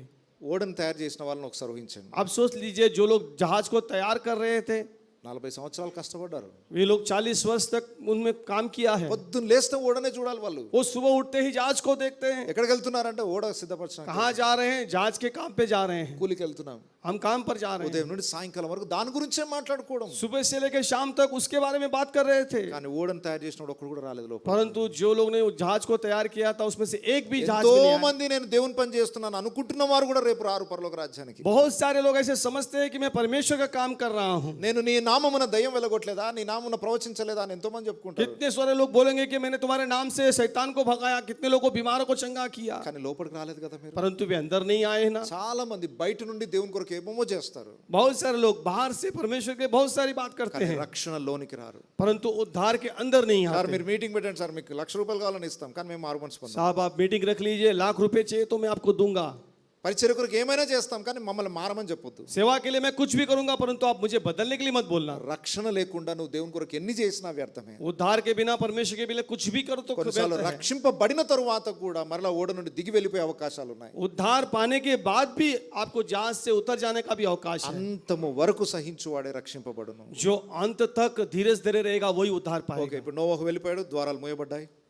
जहाज में नोहा चला गया, द्वार बंद हो चुका దేవుడు है। చెప్పినట్టు 7 రోజుల తర్వాత వర్షం స్టార్ట్. परमेश्वर के कहे के अनुसार 7 दिन के बाद बारिश चालू हो गई, భూమి జలముతో నింపబడుతుంది. पूरी पृथ्वी जल से भरने लग गई। అయితే ఇక్కడ రెండు ప్రత్యేకమైన ఆర్గ్యుమెంట్స్ ఉన్నాయి, సిద్ధాంతాలు ఉన్నాయి. और यहाँ पर भी दो अलग अलग प्रकार के सिद्धांत हैं। జలప్రలయము కేవలము నోవహు ఉన్న ఆ దేశంలో మాత్రమే వచ్చింది, భూమి అంతా రాలేదని ఒక వాదన. और एक विवाद ऐसा है कि जल प्रलय जहाँ पर नोहा था उस जगह में मात्र आया है, ఎందుకంటే బాబేలు గోపురం వరకు ప్రజలు ఇక్కడక్కడ చెదిరిపోలేదు, అందరూ ఒకే దగ్గర ఉన్నారు కదా. क्योंकि जो बाबेल का गुम्मट बनाया जा रहा था सब लोग एक ही जगह में थे ना। జలప్రలయం వస్తే ఆ ప్రాంతం నిండిపోతే చాలా అన్ని చచ్చిపోతాయి. और जल प्रलय आएगा तो वो जगह भर जाएगा तो काफी लोग मर जाएंगे। సో ఆ వరద తుఫాను ఏదైతే ఉందో అది కేవలము ఆ దేశం వరకు లేదా చుట్టుపక్కల దేశాల వరకు, అంతేగాని భూమి అంతా కాదు అనేది ఒక సిద్ధాంతం. उस समय का जो बाढ़ आया था जब वो मनुष्य जहाँ पर थे उतना आया तो काफी था, ऐसा लोगों का कहना है। దీన్ని లోకల్ ఫ్లడ్ అని పిలుస్తారు. और इसको जो है वो है लोकल फ्लड करके बुलाया जाता है। ఇంకొకటి గ్లోబల్ ఫ్లడ్ అని పిలుస్తారు. और दूसरा एक सिद्धांत है ग्लोबल फ्लड। లేదు ఆ ఒక్క ప్రాంతానికే కాదు, ఈ జలప్రలయం భూమండలం అంతటి మీదకి వచ్చింది. केवल वो एक प्रांत के लिए नहीं परंतु ये जो जल प्रलय था पूरे भूमि पर आया था। ఈ రెండు సిద్ధాంతాలకి రెండు ఆధారాలు, ఎవరికి వాళ్ళకి ఆధారాలు ఉన్నాయి. और ये दोनों सिद्धांत के लिए उनका आधार है। వీళ్ళ ప్రశ్నలు ఉన్నాయి, దానికి వీళ్ళు జవాబు చెప్తారు, వీళ్ళ ప్రశ్నలు అయితే దానికి వీళ్ళు జవాబు చెప్తారు. ఈ ఆర్గ్యుమెంట్ కొన్ని వందల సంవత్సరాల నుండి జరుగుతూ వస్తుంది. और अपने अपने सवाल का जवाब उनके पास है और ये कई सैकड़ों साल से चला आ रहा है। అది ఇప్పుడు సండే చెప్పుకునే సబ్జెక్ట్ కాదు, और ये विषय रविवार को बोलने का नहीं है, అది సపరేట్ బైబిల్ క్లాస్ పెట్టి చెప్పాల్సి. और एक विशेष बाइबल क्लास रख के उसको बोला जाए, తప్పకుండా దాని గురించి తర్వాత చెప్తాను.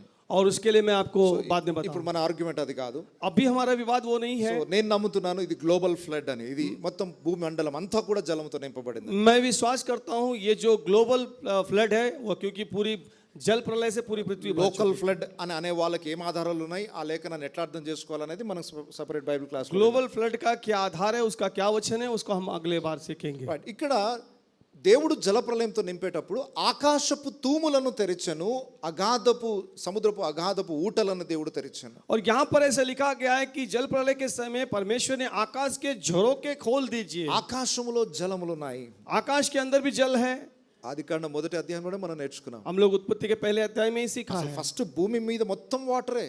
हम देखते हैं कि पृथ्वी पे पूरी पानी से भरी हुई थी. రెండవ రోజు సృష్టిలో దేవుడు పై జలములను కింది జలములను వేరు చేశాడు. और दूसरे दिन की सृष्टि में परमेश्वर ने ऊपर के जल को ऊपर, नीचे के जल को పై नीचे జలములు किया. అంటే ఎక్కడో ఆకాశ మండలంలో నక్షత్రాల మండలం దగ్గర కాదు. ऊपर का जल मतलब कोई नक्षत्रों में या कोई नक्षत्र अंतरिक्ष में नहीं है. పై జలములు అంటే మేఘములలో దేవుడు జలములను సిద్ధపరిచాడు. ऊपर का जल मतलब जो हम देख रहे हैं आकाश में जो बादल है उसमें उन्होंने रखा है. యోబు గ్రంథంలో రాయబడింది దేవుడు జలములను మేఘములో పట్టి ఉంచెను. और अयूब की किताब में लिखा है कि परमेश्वर ने जल को बादलों में रखा है. చూస్తే అది మామూలు ఆవిరిలానే ఉంటది. और देखेंगे तो वो एक हवा के समान दिखाई देता దేవుడు है. అద్భుతమైన టెక్నాలజీ పెట్టాడు అక్కడ. और परमेश्वर ने एक अद्भुत కింద टेक्नोलॉजी वहाँ पर रखी సముద్రములో ఎన్ని జలములు ఉన్నాయో పైన ఆకాశం అంత జలం ఉంది. है. नीचे समुद्र में जितना जल है ऊपर आकाश में उतना जल है. దాన్ని ఉగ్రత టైం కొరకు దేవుడు అలా వెయిట్ చేయించాడు. और उसको जो परमेश्वर के क्रोध के लिए उसे ऐसा ठहराए ఆ रखा है. రోజు దేవుడు గేట్లు ఓపెన్ చేశాడు. और उस दिन परमेश्वर ने उस गेट को खोल दिया.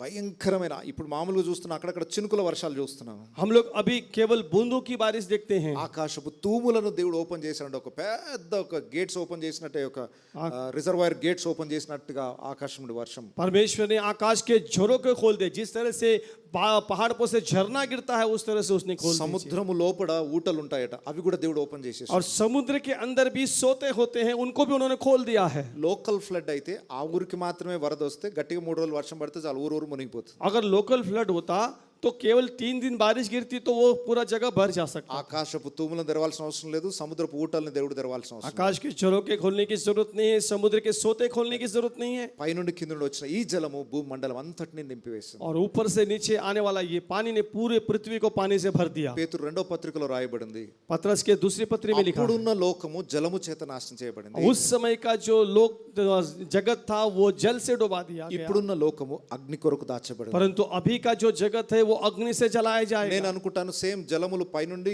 అలాగే అగాధం నుండి వచ్చినట్టు అగ్ని కూడా పైనుండి అగాధం నుండి కూడా వస్తుంది. और मैं समझता हूँ जैसे ही ऊपर से पानी और नीचे से पानी आता है वैसे ही ऊपर से आग और नीचे से भी आग उठेंगे. పైనుండి అగ్ని గంధకాలు కురుస్తాయి. और ऊपर से अग्नि गिरेंगे गंधक के समान. భూమి లోపల ఉట్టి నీళ్ళే ఉన్నాయా, భూమి లోపల అగ్ని కూడా ఉందా? भूमि के अंदर क्या केवल पानी है, क्या अग्नि भी है? అప్పుడు నీళ్ళను విడుదల చేస్తే దేవుడు చివరి రోజుల్లో అగ్నిని విడుదల చేస్తాడు. और उस समय उन्होंने पानी को आज्ञा दी थी और आखिरी दिनों में वो आग को आज्ञा देगा. ఇప్పుడున్న లోకాన్ని దేవుడు అగ్ని చేత నాశనం और చేయబోతున్నాడు. अभी का जो जगत है वो आग से जलाया जाएगा. అది ఇప్పటి వరకు ప్రపంచమంతటికి ఎప్పుడు జరగలేదు, కానీ ఒకరోజు జరగబోతుంది. हाँ, ये विश्व में कभी किसी के साथ ऐसा नहीं हुआ है परंतु होने वाला సో है. ఇదంతా ఒక మనకు ముందుగానే దేవుడు సాదృశ్యంగా చూపిస్తున్నాడు ఆయన రాకడకు ముందు. परमेश्वर ने ये सारी बातें उदाहरण के तौर पे हमें बता रहा है. ఇప్పుడు వాటర్ లెవెల్ పెరుగుతా ఉన్నాయి, अभी जो है पानी का जो अंतराल भरतर जा रहा है. ఒకవైపు మనుషులు నశించిపోతున్నారు. दूसरी ओर देख रहे हैं कि मनुष्य नाश होते जा रहे हैं. కొంతమంది తెలివైన వాళ్ళు ఏంటంటే కొండల మీదకి వెళ్తున్నారు. कुछ जो लोग बुद्धिमान लोग हैं वो लोग जो है पहाड़ों पे चले जाते हैं. కొండలు రక్షిస్తాయి. उनके पहाड़ उनकी रखवाली करते हैं. ఎంత జలంలో వచ్చినా గుట్ట మీద ఉంటాం మేము ఇల్లు. अरे कितना भी पानी आएगा तो हम మా पहाड़ पे ఊరు चढ़ जाएंगे. మునగదు సార్, మాది మాది కొండ మీద ఉంది. अरे हमारा गांव नहीं डूबेगा, हमारा गांव तो पहाड़ों पे है. 20 వచనం చూడండి ఒకసారి, 19-22 వచనాలు చూద్దాం. ఆ ప్రచండ జలములు భూమి మీద అత్యధికంగా ప్రబలినందున ఆకాశమంతటి క్రిందనున్న గొప్ప పర్వతములన్నీ మునిగిపోయాను. 15 మూరల ఎత్తున నీళ్లు ప్రచండముగా ప్రబలను గనుక పర్వతములను మునిగిపోయాను. उत्पत्ति 7 उसका 19 और 20 को हम देखते हैं. जल पृथ्वी पर अत्यंत बढ़ गया, यहाँ तक कि सारी धरती जितने बड़े बड़े पहाड़ थे सब डूब गए. जल तो 15 हाथ ऊपर उठ गया और पहाड़ भी डूब गए. ఆకాశము క్రిందనున్న పర్వతములన్నీ మునిగిపోయాయి. यानी आकाश के नीचे जो पहाड़ थे वे भी डूब गए. ఏ పర్వతం ఎక్కుతావు? कौन सा पहाड़ चढ़ोगे? ఎంత ఎత్తైన పర్వతం ఎక్కినా कितने भी ऊंचे पहाड़ पर चढ़ोगे అవి మునిగిపోతాయి. वो डूब जाएंगे। ఈ రోజుల్లో కూడా ప్రజలు కొండలనే ఆశ్రయిస్తున్నారు. आज के दिन भी लोग पहाड़ों को ही आश्रय करते हैं। ఇప్పటికీ కొండలనే దర్శిస్తున్నారు. अभी भी लोग पहाड़ों पर को दर्शन करने जाते हैं। ఈ కొండలు రక్షించవని దేవుడు ఎప్పుడో చెప్పాడు. प्रभु ने खुद कहा है कि ये पहाड़ तुम्हारी रखवाली नहीं कर पाएंगे। అందరు కొండలు ఉన్నాయి సార్, మనకే కొండలు లేవని గుణదల కొండ ఒకటి తయారు చేసుకున్నారు. और सब लोगों को पहाड़ है, हमारे पास ये पहाड़ नहीं है करके लोगों ने क्या किया, हमारे मसीही लोगों ने गुलगोता पहाड़ तैयार कर लिया। కొండలన్నీ మునిగిపోతాయి, అవేవి రక్షించవు. सारे पहाड़ डूब जाएंगे, कोई भी तुम्हें नहीं बचाएगा। కొండల మీద చేసిన ఘోష అంటే చావుకై చచ్చిపోతున్న సమయంలో హెల్ప్ హెల్ప్ అని అరుస్తారు చూసారా, అవి కూడా పనికిరావు, जो ఉపయోగపడవు. पहाड़ों के ऊपर कोलाहल करते हैं, बचाओ बचाओ कहते हैं, वे भी नहीं बचा पाएंगे। 7 కొండలు కానీ 10 కొండలు కానీ वो 7 पहाड़ हो या 10 पहाड़ हो, స్కై అంటే ఆకాశము కింద ఉన్న అన్ని పర్వతాలు మునిగిపోవాల్సింది. आकाश के नीचे जितने सारे पहाड़ है वे सारे डूब जाएंगे। ఇర్మియా గ్రంథం 3వ అధ్యాయం 23వ వచనం. इर्मिया की पुस्तक उसका 3रा अध्याय उसका 23वां वचन। ఇర్మియా గ్రంథం 3వ అధ్యాయం 23వ వచనం. నిశ్చయముగా కొండల మీద జరిగినది మోసకరము, పర్వతముల మీద చేసిన ఘోష నిష్ప్రయోజనము. నిశ్చయముగా మా దేవుడైన యెహోవా వలన ఇజ్రాయెలుకు రక్షణ కలుగును. చాలు. इर्मिया तीसरा अध्याय उसका 23वां वचन। निश्चय पहाड़ों और पहाड़ियाँ पर जो कोलाहल व्यर्थ है, इसलिए कि उद्धार निश्चय हमारे परमेश्वर यहोवा की द्वारा है। నిశ్చయముగా కొండల మీద జరిగినది మోసకరము. निश्चय जो पहाड़ पे होता है वो व्यर्थ है। ఓ ఈ కొండ మమ్మల్ని రక్షిస్తుంది అనుకున్నారు, పాపం మోసపోయారు. और ये पहाड़ हमारी रखवाली करेंगे सोचा उन्होंने, मगर वो व्यर्थ हो गया। పర్వతము మీద చేసిన ఘోష నిష్ప్రయోజనం. पहाड़ों पर किया हुआ जो कोलाहल है वो व्यर्थ हुआ। మరి ఎట్లా రక్షణ? फिर कैसे उद्धार? మా దేవుడైన యెహోవా వలననే ఇజ్రాయిలుకు రక్షణ. निश्चय हमारे परमेश्वर यहोवा के द्वारा ही उद्धार है। ఆ కొండ ఈ కొండ చూడడం మానేసి బండ అయిన యేసును, పర్వతము కొండ కోటయు ఆయన ఆయనని వైపు ఆయన చూద్దాం. और इस पहाड़ को उस पहाड़ को मत देखिए, परंतु जो चट्टान यीशु है उसकी ओर फिरिए। కొండల తట్టు నా కన్నులెత్తుచున్నాను, సహాయం ఎక్కడి నుండి వచ్చును? और भजनकार कहता है कि पहाड़ों की ओर मैं अपनी आंखें लगाता हूं कि सहायता मुझे कहां से मिलेगी। కొండల నుండి రాదు, యెహోవా వలనే వస్తుంది. पहाड़ों की ओर से मदद नहीं आएगी, यहोवा की ओर से సో आएगी। దేవుడు తప్ప ఆశ్రయదుర్గం మరొకటి లేదని ఈ లేఖనం మరలా మనకు జ్ఞాపకం చేస్తుంది. परमेश्वर के अलावा हमारा शरण स्थान कोई नहीं है, ये वचन में बताता है। ఇక్కడ మరొక విషయం మనం నేర్చుకోవాలి. और एक विषय हमें सीखना होगा। నోవహు ఓడ తేలుతూ ఉంది, अभी नोहा का जहाज ऊपर उड़ता जा रहा है ప్రజలు మునిగిపోతా ఉన్నారు. और लोग डूबते जा रहे हैं। ఒకరోజు దేవుని సంఘం ఎత్తబడుతూ ఉంటుంది, और एक दिन ऐसा आएगा कि परमेश्वर की कलीसिया उठाई जाएगी లోకం మునిగిపోతూ ఉంటుంది. और संसार डूबता जाएगा। దేవుడు తన బిడ్డలను ప్రత్యేకపరచుకున్న తర్వాత, और परमेश्वर अपने लोगों को अलग करने के बाद, మనలందరినీ పరలోక రాజ్యం తీసుకెళ్ళిపోయిన తర్వాత हम सब लोगों को स्वर्ग राज्य ले जाने के बाद, భూమి ఆకాశములు లయమైపోతాయి. और ये जो भूमि आकाश है ये पूरे लोप हो जाएंगे। మీరు మార్స్ లో ఇల్లు కట్టుకోండి, చంద్రమండలంలో ఇల్లు కట్టుకోండి, ఆకాశము భూమి రెండు లయమైపోతాయి. ఆ సబ్జెక్ట్ ఇంకా ఈ శాస్త్రవేత్తలకు అర్థం కాదు. तुम किसी भी ग्रहों में जाकर घर बनाओ, चांद पर घर बनाओ, परंतु वे सारी बातें लोप हो जाएंगी। ఇలన్ మస్క్ అనే వ్యక్తి ప్రయోగాలు చేస్తా ఉన్నాడు, భూమి నాశనం అయిపోతుంది కాబట్టి మనం మార్స్ లో ఇల్లు కట్టుకుందామని ప్లాన్లు వేస్తున్నాడు ఆయన. और वो जो साइंटिस्ट है वो बहुत प्लान कर रहा है कि अगर ये पृथ्वी नाश हो जाएगी इसलिए चलो हम चंद्रमंडल पे जाकर अपना घर बनाएंगे। అంటే అప్పుడే ప్లాటింగ్స్ అయిపోతున్నాయి, అక్కడ సేల్ కూడా నడుస్తుంది. और वहां पर ऑलरेडी प्लॉटिंग हो चुका है, उसकी बिक्री भी चालू हो चुकी है। అక్కడికి వెళ్ళి రావడానికి వెహికల్ స్టడీ చేస్తున్నాడు. और वहां पर जाकर आने के लिए वो वाहन तैयार कर रहे हैं, తయారు చేసుకోవచ్చు. तैयार कर सकते हैं। దేవుడు ఎప్పుడో చెప్పండి, నువ్వు ఆకాశం అంటూ ఎక్కినా అక్కడ నుండి కిందికి తీసుకొస్తాను నేను. परमेश्वर ने कहा है कि तू आकाश कर भी चढ़ेगा तो भी मैं लेकर आऊंगा। నాశనం ఆకాశం కూడా తప్పించలేదు నేను, नाश तुझे आकाश से भी नहीं बचा ఎందుకంటే सकता, ఆకాశము భూమి రెండు లయం కాబోతుంది. क्योंकि आकाश और भूमि दोनों लोप होने वाले हैं। ఆది కాండంలో ఏం జరిగిందో ప్రకటన గ్రంథం అది జరగబోతుంది. और उत्पत्ति के ग्रंथ में जो हुआ है वो प्रकाशित वाक्य में होने वाला है। నోవహు కుటుంబం రక్షింపబడినట్లు ఈ రోజు దేవుని యందు విశ్వాసం ఉంచిన వారు మాత్రమే రక్షింపబడతారు. जैसे नोहा का परिवार बचाया गया, उसी तरह से जो उद्धार पाए परिवार ही बचाए जाएंगे। లాస్ట్ గా మరొక మాట గుర్తు చేసి ముగిస్తాను. आखिरी में एक बात याद करके मैं, దేవుని దీర్ఘశాంతం. परमेश्वर का धीरजवंत ఇలా होना। వీళ్ళని నాశనం చేయడంలో దేవుడేం ఆనందించలేదు, उनको नाश करने के लिए परमेश्वर ने आनंद नहीं किया, అవకాశాన్ని ఇచ్చాడు. उनको मौका दिया, వాళ్ళు సద్వినియోగం చేసుకోలేదు. उस मौके को उन्होंने उपयोग नहीं किया। ఇప్పుడు జలప్రలయంలో పూర్తిగా నాశనం అయిపోయారు కదా, अब जल प्रलय में पूरे नाश हो गए ना, వాళ్ళకి ఇంకా ఛాన్స్ ఉందా? क्या उनको अभी भी मौका है? జలప్రలయంలో చచ్చిపోయిన వాళ్ళు ఇంకా పరలోక రాజ్యానికి వచ్చే ఛాన్స్ ఏమైనా ఉందా? जल प्रलय में जो लोग मर गए हैं क्या उनको अभी भी स्वर्ग राज आने का चांस है? ఇంకొక ఛాన్స్ ఇచ్చాడట దేవుడు వాళ్ళకి. परमेश्वर ने और एक उनको मौका दिया है. అసలు అప్పుడే డోర్ మూయబడింది, दरवाजा बंद हो चुका है, అయినా ఇంకొక ఛాన్స్ ఇచ్చాడట. फिर भी एक मौका दिया गया है. మొదటి పేతురు పత్రిక पहला पत्रस 3వ అధ్యాయం 3 अध्याय 19-20 వచనాలు. 19 और 20 वचन. దేవుని దీర్ఘశాంతము ఇంకా కనిపెట్టుచుండినప్పుడు పూర్వము నోవాహు దినములలో ఓడ సిద్ధపరచుచుండగా అవిధేయులైన వారి యొద్దకు అనగా చెరలో ఉన్న ఆత్మల యొద్దకు ఆయన ఆత్మరూపిగానే వెళ్ళి వారికి ప్రకటించెను. ఒక్క నిమిషం. ఆ ఓడలో చాలు, చాలు. जिन्होंने उस समय उस बीते समय में आज्ञा नहीं मानी तब परमेश्वर ने नूह के दिनों में धीरज धर कर ठहरा रहा. उस दिन समय जाकर कैदी आत्माओं को भी प्रचार किया. ఇక్కడ ఒక్కొక్క వర్డ్ని సపరేట్గా ధ్యానించాలి, కానీ మన టైం అయిపోయింది. यहाँ पर एक एक शब्द को अलग अलग हमें विवरण करना चाहिए परंतु समय नहीं है షార్ట్కట్లో చెప్తాను. और उसको हम आपको शॉर्टकट में बताता हूँ. ఏమైనా డౌట్ ఉంటే తర్వాత నన్ను అడగండి. अगर उसका कुछ संदेह है तो हम बाद में आप पूछ सकते हैं. ఏ టైంని గురించి, ఏ కాలమును గురించి ఈ వచనం తెలియజేస్తుంది? कौन से समय के बारे में ये वचन हमें याद करता है? పూర్వము నోవహు దినములలో ఓడ సిద్ధపరచబడుచుండగా, पूर्व में नोहा के समय में जब नोहा जहाज को तैयार कर रहा था, అవిధేయులైన వారి యొద్దకు, आज्ञा न मानने అంటే वाले, నోవహు చెప్పినా దాన్ని వినలేదు, అవిధేయత చూపించారు. नोहा का बोलने के बावजूद भी उन्होंने आज्ञा नहीं मानी. అలా అవిధేయత చూపించిన వారందరూ ఇప్పుడు ఎక్కడున్నారు? वो इस तरह से आज्ञा नहीं जो माने थे वे लोग अब कहाँ पर చచ్చిపోయిన हैं? వాళ్ళ ఆత్మలు ఎక్కడుంటాయి? मरे हुए की आत्मा कहाँ रहती है? కోరికలు తిరగకపోతే గాల్లో తిరుగుతాయండి. कुछ लोग कहते हैं कि अगर उनकी इच्छाएं पूरी नहीं होती तो हवा में घूमते रहते మరి हैं. ఎవరు కోరికలు తిరగవు, అందరు గాల్లోనే తిరుగుతున్నారు. आप सोच लीजिए कि उस समय के लोग किसी की भी इच्छा पूरी नहीं हुई, सारे लोग నా आकाश में घूम- కోరికలన్నీ తీరిపోయి ఇక నాకు చావు వచ్చినా చాలు పర్వాలేదు అనుకున్న వాళ్ళు ఎవరు ఉన్నారా? ऐसा कोई है क्या? मेरी सारी इच्छा पूरी हो गई है, अगर मैं मर जाऊं तो ऐसा कोई है क्या? గాల్లో ఎవరు తిరగరండి. हवा में कोई नहीं रहता, ఎవరి ఆత్మలు గాల్లో తిరగవు. किसी की भी आत्मा हवा में नहीं మరి ఒక रहती. వ్యక్తి చనిపోగానే ఏం జరుగుతుంది? एक व्यक्ति मरते ही क्या हो जाता है? బేసిక్ బైబిల్ కోర్సులో స్పష్టంగా చెప్పాను, इस వినండి. बात को बेसिक बाइबल कोर्स में हमने बताया है. మన్నైనది మునుపటి వల్ల తిరిగి మన్నైపోవును, ఆత్మ దాన్ని పంపిన దేవుని యొద్దకు వెళ్ళును. मिट्टी पहले के समान मिट्टी में मिल जाती है, आत्मा उसके देने वाले के पास जाती है. చనిపోయిన ప్రతి వ్యక్తి యొక్క ఆత్మ ఫస్ట్ వెళ్ళి అటెండెన్స్ దేవుని దగ్గర వేయాలి. मरे हुए हर एक की आत्मा परमेश्वर की उपस्थिति में जाके रुकती దేవుని है. దగ్గరికి వెళ్ళడం అంటే ఇక స్వర్గంలో సెటిల్ కావడం కాదు. परमेश्वर के पास जाना इसका मतलब स्वर्ग में जाना नहीं. అక్కడ కోర్టులో నిలబెడతారు, జడ్జిమెంట్ జరుగుతుంది. वहां पर एक न्याय होता है. ఒక నేరస్తుని తీసుకొచ్చినట్టు నిలబెడతారు అక్కడ. जिस तरह से एक अपराधी को लाके खड़ा करते हैं. ఏంటి నా స్టోరీ ఏంటి?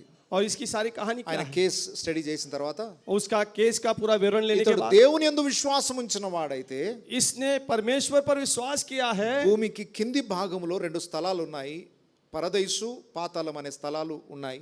इस भूमि के निचले भागों में 2 स्थान हैं.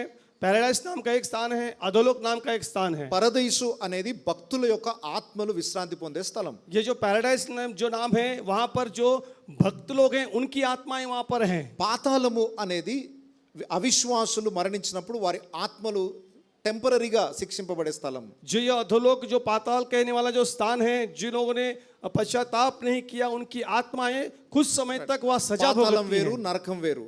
आप ध्यान दीजिएगा, यहाँ पर पाताल अलग है और नरक अलग है. పరదైసు వేరు, పరలోకం వేరు. और वैसे ही पैराडाइस अलग है, स्वर्ग अलग है. ఇంకా చాలా మందికి దాని మధ్య ఉన్న తేడా గుర్తించరు. और बहुत सारे लोगों को उन दोनों के बीच में अंतर नहीं मालूम है. యేసు ప్రభు మరణించేంత వరకు పరదైసు అనేది భూమి కింది భాగంలోనే ఉంది. जब तक यीशु मसीह का मरण नहीं हुआ तब तक पैराडाइस भूमि के बीच में ఆయన ही था. చనిపోయి తిరిగి లేచినప్పుడు ఆ పరదైసును పరలోక పై 3వ ఆకాశం తీసుకెళ్ళారు. और जैसे ही वे मरकर जीवित पुनरुत्थान हो गए तो उन्होंने उस आकाश में ले गए उस पैराडाइस को. రైట్, ఇప్పుడు చనిపోయిన వాళ్ళు ఎక్కడికి వెళ్తారు? अब बोलिए कि जो मर गए वो कहाँ जाते हैं? అతడు దేవుని యందు విశ్వాసం ఉంచిన వాడైతే అతని ఆత్మ పరదైసులోకి వెళ్తుంది. अगर वो परमेश्वर पर विश्वास किया तो उसकी आत्मा पैराडाइस में जाती అతడు है. రక్షింపబడని వాడైతే అతని ఆత్మ పాతాళంలోకి వెళ్తుంది. अगर उसका उद्धार नहीं हुआ तो उसकी जो आत्मा पाताल में जाती है. ధనవంతుడు లాజరు స్టోరీని గుర్తు చేసుకోండి. और उसके लिए धनवान और लाजर की कहानी को याद ఇప్పుడు कीजिए. నోవహు జలప్రలయం అప్పుడు చనిపోయిన వాళ్ళ ఆత్మలు పరదైసులో ఉన్నాయా, పాతాళంలో ఉన్నాయా? नोहा के जल प्रलय के समय में जो लोग आत्माएं मर गए थे वे लोग पाताल में हैं या पैराडाइस में हैं? లెక్క ప్రకారం పాతాళంకి వెళ్ళాలి. हिसाब के समय वे पाताल में होने चाहिए. యేసు ప్రభు వెళ్ళి ప్రకటించాడట. और यहाँ पर लिखा गया है कि यीशु प्रभु जाकर उन आत्माओं को प्रचार किया. అవిధేయులైన వారి యొద్దకు అనగా చెరలో ఉన్న ఆత్మల యొద్దకు ఆయన ఆత్మరూపిగానే వెళ్ళి వారికి ప్రకటించెను. आज्ञा न मानने वाले यानी जो कैद में थे उन आत्माओं को उन्होंने प्रचार किया। ఎవరికి ప్రకటించెను? కొంచెం ఓపిక చేసుకోండి. जो आज्ञा नहीं मानते थे, చెరలో ఉన్న వారికి. जो कैद में थे। ఎవరు చెరలో ఉన్నారు? कौन कैद में थे? నోబహు దినంలో అవిధేయులైన వాళ్ళు. जो नोहा के समय में आज्ञा नहीं मानते थे। ఎక్కడున్నారు వాళ్ళు ఇప్పుడు? अब वो कहाँ पर है? మీరు పాతాళంలో అన్నారు. आप लोगों ने पाताल कहा, సరే, పాతాళం కేసే వెళ్ళాడా? क्या पाताल को यीशु मसीह गया? ఆత్మరూపిగా వెళ్ళి వారికి ప్రకటించెను. आत्मा रूपी में जाकर उन्होंने उनको प्रचार किया। ఒకసారి పాతాళంలో వెళ్ళిన వాడికి ఇంకా సువార్త అందుతుందా? क्या जो पाताल में क्या है उनको सुसमाचार की जरूरत है? ధనవంతుడు లాజరు స్టోరీలో ధనవంతుడు ఎంత గోజాడతాడు. धनवान और लाजर की स्टोरी में धनवान किस तरह से అబ్రహాం అంటాడు, ఇక్కడ तड़प అక్కడ रहा है। రాలేడు, అక్కడ వాడు ఇక్కడ రాలేడు, నీ గత అంతే. ఇక अब्राहम ने कहा कि यहाँ के लोग वहाँ नहीं, वहाँ के लोग यहाँ సో नहीं आ सकते। పాతాళంలో ఉన్న వాడికి ఛాన్స్ లేదు. पाताल में जो है उनको मौका नहीं है। మరి యేసుప్రభు ఎక్కడికి వెళ్ళి ప్రకటించాడు? फिर यीशु मसीह कहाँ जाकर प्रचार అయినా किया? యేసుప్రభు పాతాళంకి వెళ్ళడమే. అది పాతాళం ఎవరు వెళ్తారు అక్కడికి? और यीशु मसीह पाताल में नहीं गया क्योंकि पाताल में कौन जाएगा? రక్షింపబడని వాడు పాపి అందులోకి ప్రవేశిస్తాడు. जिसका उद्धार नहीं हुआ, जो पापी है वो पाताल में जाएगा। మరి యేసుప్రభు వెళ్ళి ఎక్కడ ప్రకటించాడు? फिर यीशु मसीह कहाँ पर जाकर प्रचार किया? మరలా మనం గుడ్ ఫ్రైడే ఈస్టర్ మెసేజ్కి రావాలి. और फिर हमें वापस गुड फ्राइडे और ईस्टर का संदेश को जाना యేసుప్రభు पड़ा। శుక్రవారం చనిపోయాడు, यीशु मसीह शुक्रवार को मर गया ఆదివారం లేచాడు, और रविवार को उठ गया। శనివారం ఏం చేశాడు? शनिवार को उसने क्या किया? ఎక్కడున్నాడు శనివారం? कहाँ पर था वो शनिवार को? సమాధిలోనే ఉన్నాడా? क्या समाधि में था? శరీరం సమాధిలోనే ఉంది. शरीर समाधि में था। ఆయన చనిపోగానే वो जो मर गया, దొంగతో ఏమన్నాడు? శిలువ మీద దొంగ, चोर से क्या कहा था उसने? రేపు మన ఇద్దరం పరదేశకి వెళ్దామన్నాడా? कल हम परदेश में जाएंगे, कहा क्या? నేడు నీవు నాతో కూడా పరదేశంలో ఉండు. आज ही तू मेरे साथ पैराडाइस में होगा। అంటే యేసు ప్రభు చనిపోగానే ఆయన ఆత్మ ఎక్కడికి వెళ్ళింది? यीशु मसीह मरते ही उसकी आत्मा कहाँ गई? డైరెక్ట్ తండ్రి దగ్గరికి వెళ్ళిపోలే, क्या सीधे पिता के पास गई? పరదేశకు వెళ్ళాడు. नहीं नहीं, पैराडाइस में गई పక్కన దొంగను వెంట పెట్టుకొని తీసుకెళ్ళాడు. और साथ में उस चोर को भी लेकर गया। ఎందుకు పరదేశకు వెళ్ళాడు? क्यों पैराडाइस में गया? అక్కడున్న వారికి సువార్త ప్రకటించాడు. वहां पर जो थे उन लोगों को పరదేశంలో सुसमाचार- ఎవరున్నారు మరి? पैराडाइस में कौन है? నోబహు జలప్రలయంలో అవిధేయులైన వాళ్ళు ఉన్నారు. नोहा के समय में जो आज्ञा नहीं मानने वाले వాళ్ళు थे, పాతాళంలో లేరు, పరదేశంలో ఉన్నారు. वे लोग पाताल में नहीं, वो पैराडाइस में है।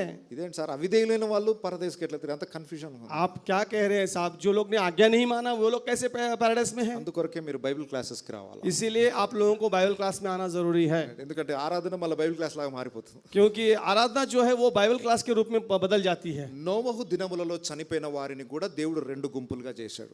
जो नोहा के समय में जो मर गए थे उनमें भी दो भाग कर दिया परमेश्वर ने।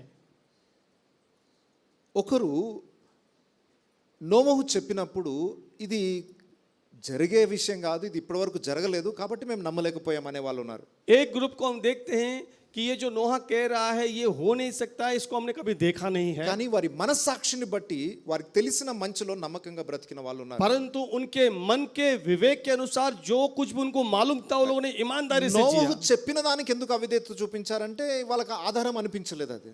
नोहा ने जो बताया उसको क्यों नहीं वो लोग आज्ञा मानी? क्योंकि उनको वो लोग अनजान चीज కానీ लगी। మనస్సాక్షిని బట్టి చూస్తే అబద్ధం ఆడొద్దు అంటే అబద్ధం ఆడకుండా బ్రతికిన వాళ్ళు ఉన్నారు. परंतु उनकी मन का विवेक जो है उनको क्या कहता था कि झूठ नहीं बोलना, तो लोग झूठ नहीं बोलते। ధర్మశాస్త్రము రాక మునుపు దేవుడు ఎవరికైనా తీర్పు తీర్చాలంటే వారి మనసాక్షిని బట్టి తీర్పు తీర్చేవాడు. व्यवस्था आने से पहले अगर किसी का न्याय करना हो तो उनके मन के विवेक के సో अनुसार। దేవుడు మనసాక్షిని బట్టి చూస్తే అక్కడ కొంతమంది మనసాక్షికి అనుకూలంగా బ్రతికిన వాళ్ళు ఉన్నారు. और वहां पर कुछ लोग अपने मन के विवेक के अनुसार जीवे लोग हैं। నోవహు చెప్పిన దానికి అవిధేయత చూపించినా వారి మనసాక్షిని బట్టి వారిని పరదేశుకు తీసుకెళ్లాడు అన్నమాట. नोहा के बोले हुए के वे लोग आज्ञा नहीं मानने के बावजूद भी वे लोग पैराडाइस गए हैं। కొంతమంది పాతాళంకి వెళ్ళిన వాళ్ళు కూడా ఉన్నారు. कुछ लोग पाताल में गए हैं, కానీ మనసాక్షిని బట్టి తీర్పు తీర్చినప్పుడు పరదేశుకి యోగ్యులైన వాళ్ళు ఉన్నారు. परंतु मन के विवेक के साथ न्याय किया जाएगा तो वे लोग पैराडाइस में हैं। ఆదాము మొదలుకొని యేసు ప్రభు ఈ లోకానికి వచ్చేంత వరకు కూడా ఎవరెవరైతే చనిపోయారో ఆ భక్తులు అందరి ఆత్మలు పరదేశంలో ఉన్నాయి. आदाम से लेकर प्रभु यीशु मसीह के यहाँ आने तक सारे भक्त लोग पैराडाइस में हैं। ఈ రోజు వరకు కూడా ఎవరెవరు భక్తులు చనిపోయారో వాళ్ళందరూ పరదేశంలో ఉన్నారు. आज तक भी जो भक्तगण मर गए हैं वे पैराडाइस में हैं। అది యేసు ప్రభు పరదేశకు వెళ్ళి ప్రకటించాల్సిన అవసరం ఏంటి? यीशु मसीह पैराडाइस में जाकर प्रचार करने की क्या जरूरत थी? మరలా రెండు ఆన్సర్స్ वहां पर भी दो उत्तर है। అక్కడే పేతురు పత్రికలో చెప్పండి, దేవుని దీర్ఘశాంతము ఇంకా కనిపెట్టబడి ఉన్నప్పుడు. और वहां पर ही लिखा गया कि नूह के दिनों में धीरज धरे हुए ठहरा रहा परमेश्वर, అక్కడ కూడా ఒక ఛాన్స్ ఇచ్చాడు దేవుడు. यानी वहां पर भी वो एक मौका देता है। అది వినగానే ఓహో చచ్చిపోయిన తర్వాత కూడా ఛాన్స్ ఉంటుందా అనుకొని మీరు పొరపాటు చేశారు, మీకుండదు ఛాన్స్. इस बात को सुनकर आप इस भ्रम में मत जाना कि अरे मरने के बाद भी मौका है क्या। ఎవరైతే సువార్త వినకుండా చనిపోయిన వాళ్ళు ఉన్నారు చూసారా? जिन लोगों ने सुसमाचार सुने किए मर गए हैं उनको लिए है। ఎన్నో అడవి ప్రాంతాలు ఉన్నాయి, ఇప్పటికి సువార్త అందలేదు. बहुत सारे जंगली प्रांतों में जहां तक अभी तक అక్కడ सुसमाचार చచ్చిపోయిన नहीं। వారిలో ఎవరైనా మనసాక్షిని బట్టి యోగ్యంగా బ్రతికితే వాళ్ళు పరదేశకి వెళ్తారు, వాళ్ళకి అక్కడ సువార్త और ప్రకటించారు. वहां के जो जंगल के लोग जो मर गए हैं उनके विवेक के अनुसार न्याय किया जाएगा, वे लोग पैराडाइज में हैं। సువార్త విన్న వాళ్ళకి ఛాన్స్ లేదు. మళ్ళా जिन्होंने सुसमाचार सुना उनको मौका नहीं है। ఈ ప్రజలు యేసును గురించి వినలేదు కాబట్టి రెండో ఆన్సర్ ఏంటంటే ప్రతి వాడు పరలోక రాజ్యానికి వెళ్ళాలంటే యేసు ద్వారానే వెళ్ళాలి. और ये लोगों ने यीशु का सुसमाचार नहीं सुना। और दूसरा उत्तर ये है कि हर एक व्यक्ति यीशु के द्वारा ही पिता के पास యేసు जाना है। 2000 సంవత్సరాలే కదా సార్ వచ్చి, మరి 2000 సంవత్సరాల కంటే ముందు చచ్చిపోయిన వాళ్ళందరూ యేసు ద్వారా ఎట్లా పరలోక రాజ్యానికి వెళ్తారు? आप कहोगे कि यीशु को आकर तो 2000 साल हुए हैं, 2000 साल पहले जो मर गए तो उनका कैसा, वो వాళ్ళకి कैसे యేసే जाएंगे? తెలియదు, అందరికీ తెలియదు యేసు ప్రభు. उन सबको तो यीशु में नहीं యేసు मालूम है। ద్వారానే పరలోక రాజ్యానికి అంటే పాత నిబంధనలో భక్తులందరూ యేసు లేకుండా ఎట్లా వెళ్తున్నారు? फिर यीशु के द्वारा ही स्वर्ग राज्य जाना है तो पुराने नियम के भक्त लोग कहाँ जाएंगे? వాళ్ళకి కూడా యేసును పరిచయం చేసేదే పరదేశం అన్నమాట. और उन लोगों को भी यीशु का परिचय किया गया है पैराडाइस में। సో యేసు ప్రభు వెళ్ళి అక్కడ ప్రకటించినప్పుడు నోవహు జల ప్రళయంలో ఉన్న వాళ్ళు ఉన్నారు, ఆరంభం నుండి భక్తుల ఆత్మలు అక్కడ ఉన్నాయి, యేసు గురించి వారికి పరిచయం చేయబడింది, పక్కన దొంగ సాక్ష్యం దానికి. और यीशु मसीह उस पैराडाइस में जाकर जब प्रचार कर रहा था तो आदम से लेकर उस समय के लोगों तक वहां पर है, और उसकी गवाही के लिए चोर भी साथ में था। ప్రవక్తలందరూ ఎదురు చూస్తున్నారు, వాళ్ళు ప్రవచించారు కానీ దాన్ని నెరవేర్పేయడం వాళ్ళకి తెలియదు. వాళ్ళ ఆత్మలు ఉన్నాయి పరదేశంలో. सारे भविष्यवक्ता इंतजार कर रहे थे, हमने तो प्रवचन किया था, वो अभी तक पूरा नहीं हुआ है क्या? అక్కడికి వెళ్ళగానే ఈ దొంగ ఎక్స్ప్లెయిన్ చేస్తున్నారు సిలువ మీద ఏం జరిగిందో. और जैसे ही वे कहाँ गया तो चोर ने उनको बताया कि क्रूस के ऊपर क्या क्या बात हुई। మేము అప్పుడు ప్రవచించిన ప్రవచనం ఈ నెరవేర్పా. और तो अब लोग उनमें जागृति आ गई, जिन वचन को हमने प्रचार किया బహుశా था इस दिन के लिए। యెషయా ప్రవక్త కూర్చొని ఉంటాడు అక్కడ. शायद वहां पर यशायाह भी था। ఓహో ఆయన పొందిన దెబ్బల చేత మీరు స్వస్థం, నిశ్చయముగా మన రోగములు ఆయన భరించను. ఓహో ఇదా జరిగింది. और तो अब यशायाह कहता होगा कि उसके कोड़े खाने से हम चंगे हो गए, ये वचन है क्या? సో సాక్ష్యం చెప్పడానికి దొంగ తీసుకుపోయినట్టు. और इसीलिए गवाही देने के लिए चोर को साथ ले गया। సరే, మొత్తానికి దీర్ఘ శాంతం అని చెప్పాలనుకున్నా యాక్చువల్లీ. और पूरी तरह से मैं यही बताना चाहता हूं कि परमेश्वर का धीरज। ఓడ సిద్ధపరిచి అన్ని రోజులు దేవుడు ఓపిక పట్టాడు. और जब तक जहाज तैयार हो रहा था तब तक इंतजार किया, ఇంకేడు రోజులు గ్రేస్ పీరియడ్ ఇచ్చాడు. और भी 7 साल अनुग्रह का समय दिया। కొంచెం కాస్తో కూస్తో మనసాక్షికి లోబడిన వారికి ఇంకొక ఛాన్స్ ఇచ్చాడు. और भी अगर वो मन के विवेक को जो अधीन होंगे उनको और एक मौका दिया जाएगा। ఎలాగైతే వాళ్ళకి ఛాన్స్ ఇచ్చాడు, ఇక్కడున్న ప్రతి వ్యక్తికి కొన్ని వేల అవకాశాలు దేవుడు ఇచ్చి ఉంటాడు. वैसे ही उनको मौका दिया था। यहाँ के जितने सारे लोग हैं हर एक को कई हजारों बार मौका दिया ఎన్ని गया। అవకాశాలు ఇచ్చినాక కూడా మారు మనసు పొందకుండా అదే పాపపు జీవితాన్ని జీవిస్తే ఎలాగూ శిక్ష తప్పించుకోగలరు? इतना अवकाश देने के बावजूद भी अगर पापों में जियोगे तो सजा से कैसे बचोगे? ఈ రోజు జ్ఞాపకం చేసుకుందాం, నోబహు దినంలో ఎలాగుందో యేసు ప్రభు రాకడ దినం అలాగే ఉంటుంది. आज इस बात को याद कर लीजिए कि नोह के समय में जैसा था आज भी वैसे ही है। దేవుని దీర్ఘ శాంతాన్ని కొంతమంది లైసెన్స్ ఇచ్చినట్టు ఫీల్ అయిపోతారు. कुछ लोग परमेश्वर के धीरज को एक लाइसेंस के रूप में ఏం समझते పాపం हैं। చేసిన దేవుడు ఏమనట్లేదు. हम कुछ भी पाप कर रहे हैं, प्रभु कुछ नहीं कर रहा। ఆయన దీర్ఘ శాంతాన్ని వీళ్ళు ఫ్రీడమ్ అనుకుంటున్నారు. उसकी धीरजवंत को ये लोग आजादी समझ रहे हैं। ఒకరోజు ఎండ్ రాబోతుంది దానికి. एक दिन अंत आएगा, ఒకరోజు ఖచ్చితంగా వర్షం వస్తుంది, एक दिन वो बारिश गिरेगी, ఓడ తేలుతుంది, ప్రజలు నాశనం और అయిపోతారు. जिस तरह से जहाज उठाया जाएगा लोग मिट जाएंगे। యేసు రాకడ వస్తుంది, ఒకరు ఎత్తబడతారు, ఒకరు విడవబడతారు. वैसे ही यीशु का आगमन होगा, एक उठाया जाएगा, एक छोड़ दिया ఈరోజు जाएगा। ఆయన రాకడ కొరకు సిద్ధపడదాం. आए हम उसकी आने की దేవుని దీర్ఘ तैयारी करें। శాంతాన్ని వాడుకొని ఆయనకు దగ్గర కావడానికి ప్రయోజనకరంగా వాడుకుందాం. परमेश्वर के धीरजवंत को उपयोग करके उसके करीब जाने का प्रयास करें। అందరం తలలు వంచుతాం. आए हम अपने सिरों को झुकाएं, అందరూ కూడా కళ్ళు మూసుకుందాం. हम अपने आंखें बंद करें। ఎంత గొప్ప రక్షణ భాగ్యాన్ని దేవుడు మనకిచ్చాడు. कितना बड़ा उद्धार का सौभाग्य प्रभु ने हमें మన दिया। విషయంలో కూడా ఎంత దీర్ఘ శాంతం ఉన్నది ఆయన చూపించాడు. हमारे विषय में कितना वो धीरज धरे हुए हैं। మనం రక్షింపబడడానికి ఎన్ని అవకాశాలు దేవుడు ఇచ్చాడు. उद्धार के लिए कितना अवकाश प्रभु हमें देता है। ఆయన తట్టు చూస్తామని దేవుడు ఎన్ని అవకాశాలు ఇచ్చాడు. उसकी ओर देखने के लिए परमेश्वर हमें मौका देता है। ఇన్ని అవకాశాలు ఇచ్చినా ఇంకా ఎవరైనా పాపంలోనే జీవిస్తున్నట్లయితే, దేవునికి దూరమైన స్థితిలో ఉన్నట్లయితే ఈరోజు మారు మనసు పొందుదాం. कितना भी मौका देने के बावजूद भी परमेश्वर से दूर है तो आए हाँ आज हम मन फिराएं। ఒకరోజు ద్వారాలు మూయబడతాయి, एक दिन द्वार बंद किया जाएगा, మరలా మనకు ఛాన్స్ లేదు ఇక. अब हमारे लिए मौका नहीं होगा। సువార్తను విన్న వారికి మరొక ఛాన్స్ లేదు ఇక. जो सुसमाचार सुन चुके हैं उनको मौका नहीं है। దేవుడు ఇచ్చిన ఈ అవకాశాన్ని సద్వినియోగం చేసుకుంటూ परमेश्वर ने दिए हुए इस मौके को, अवकाश को पूरा करें, ఆయన రాకడ కొరకు సిద్ధపడదాం. उसके आने की तैयारी करें। ప్రార్థన చేసుకుందాం. आए हम प्रार्थना करें। ప్రేమ కలిగిన మా ప్రియ పరలోకపు తండ్రి, प्रेम से भरे हुए हमारे स्वर्गीय पिता, నీ వాక్యం చేత మా హృదయాలను దర్శించినందుకు వందనాలు इस చెల్లిస్తున్నాను. वचनों के द्वारा हमारे दिलों को दर्शन देने के लिए నిజంగా धन्यवाद। ఎంతో గొప్ప కృప, దీర్ఘ దీర్ఘశాంతం మా ఇళ్ళ కనుపరిచావు నాయన. इतने बड़े धीरज को आपने हमारे प्रति दिखाया है। ఎన్నో మారులు నీ స్వరాన్ని పెడచెవిన పెట్టినా పట్టించుకోకుండా మేము అవిధేయత చూపించిన ఇంకా నీ చేతులు మా వైపు చాచి ఉంచావు నాయన. कई बार तेरी आवाज को नजरअंदाज करने के बावजूद भी आपने अपना अनुग्रह हम पर बनाए रखा। దయచేసి నీ కృపను ఆధారం చేసుకొని నీకు దగ్గరగా చేరే భాగ్యాన్ని మాకు దయచేయండి. तेरे अनुग्रह के आधारित होकर तेरे करीब होने के लिए हमारी मदद నీ कर। రాకడ దినమందు విడవబడే స్థితిలో ఎవరు ఉండకూడదు నాయన. तेरे आगमन के समय हमें छोड़े वाले जुम्प में न रहे प्रभु। కుటుంబ సమేతముగా ఆ రక్షణ ఓడలోనికి ప్రతి ఒక్కరూ ప్రవేశించే భాగ్యాన్ని దయచేయండి. हम सब परिवार उस उद्धार के नाव में रहने के लिए सहायता कर। అందరి జీవితాల్లో ఈ వాక్యం నూరంతలుగా ఫలింపజేయమని सारे लोगों के जीवन में इस वचन को 100 गुना फल लाने में मदद कर। యేసు నామములో ప్రార్థిస్తున్నాను తండ్రి. यीशु के नाम इस प्रार्थना को मांगते हैं पिता, ఆమేన్. आमेन।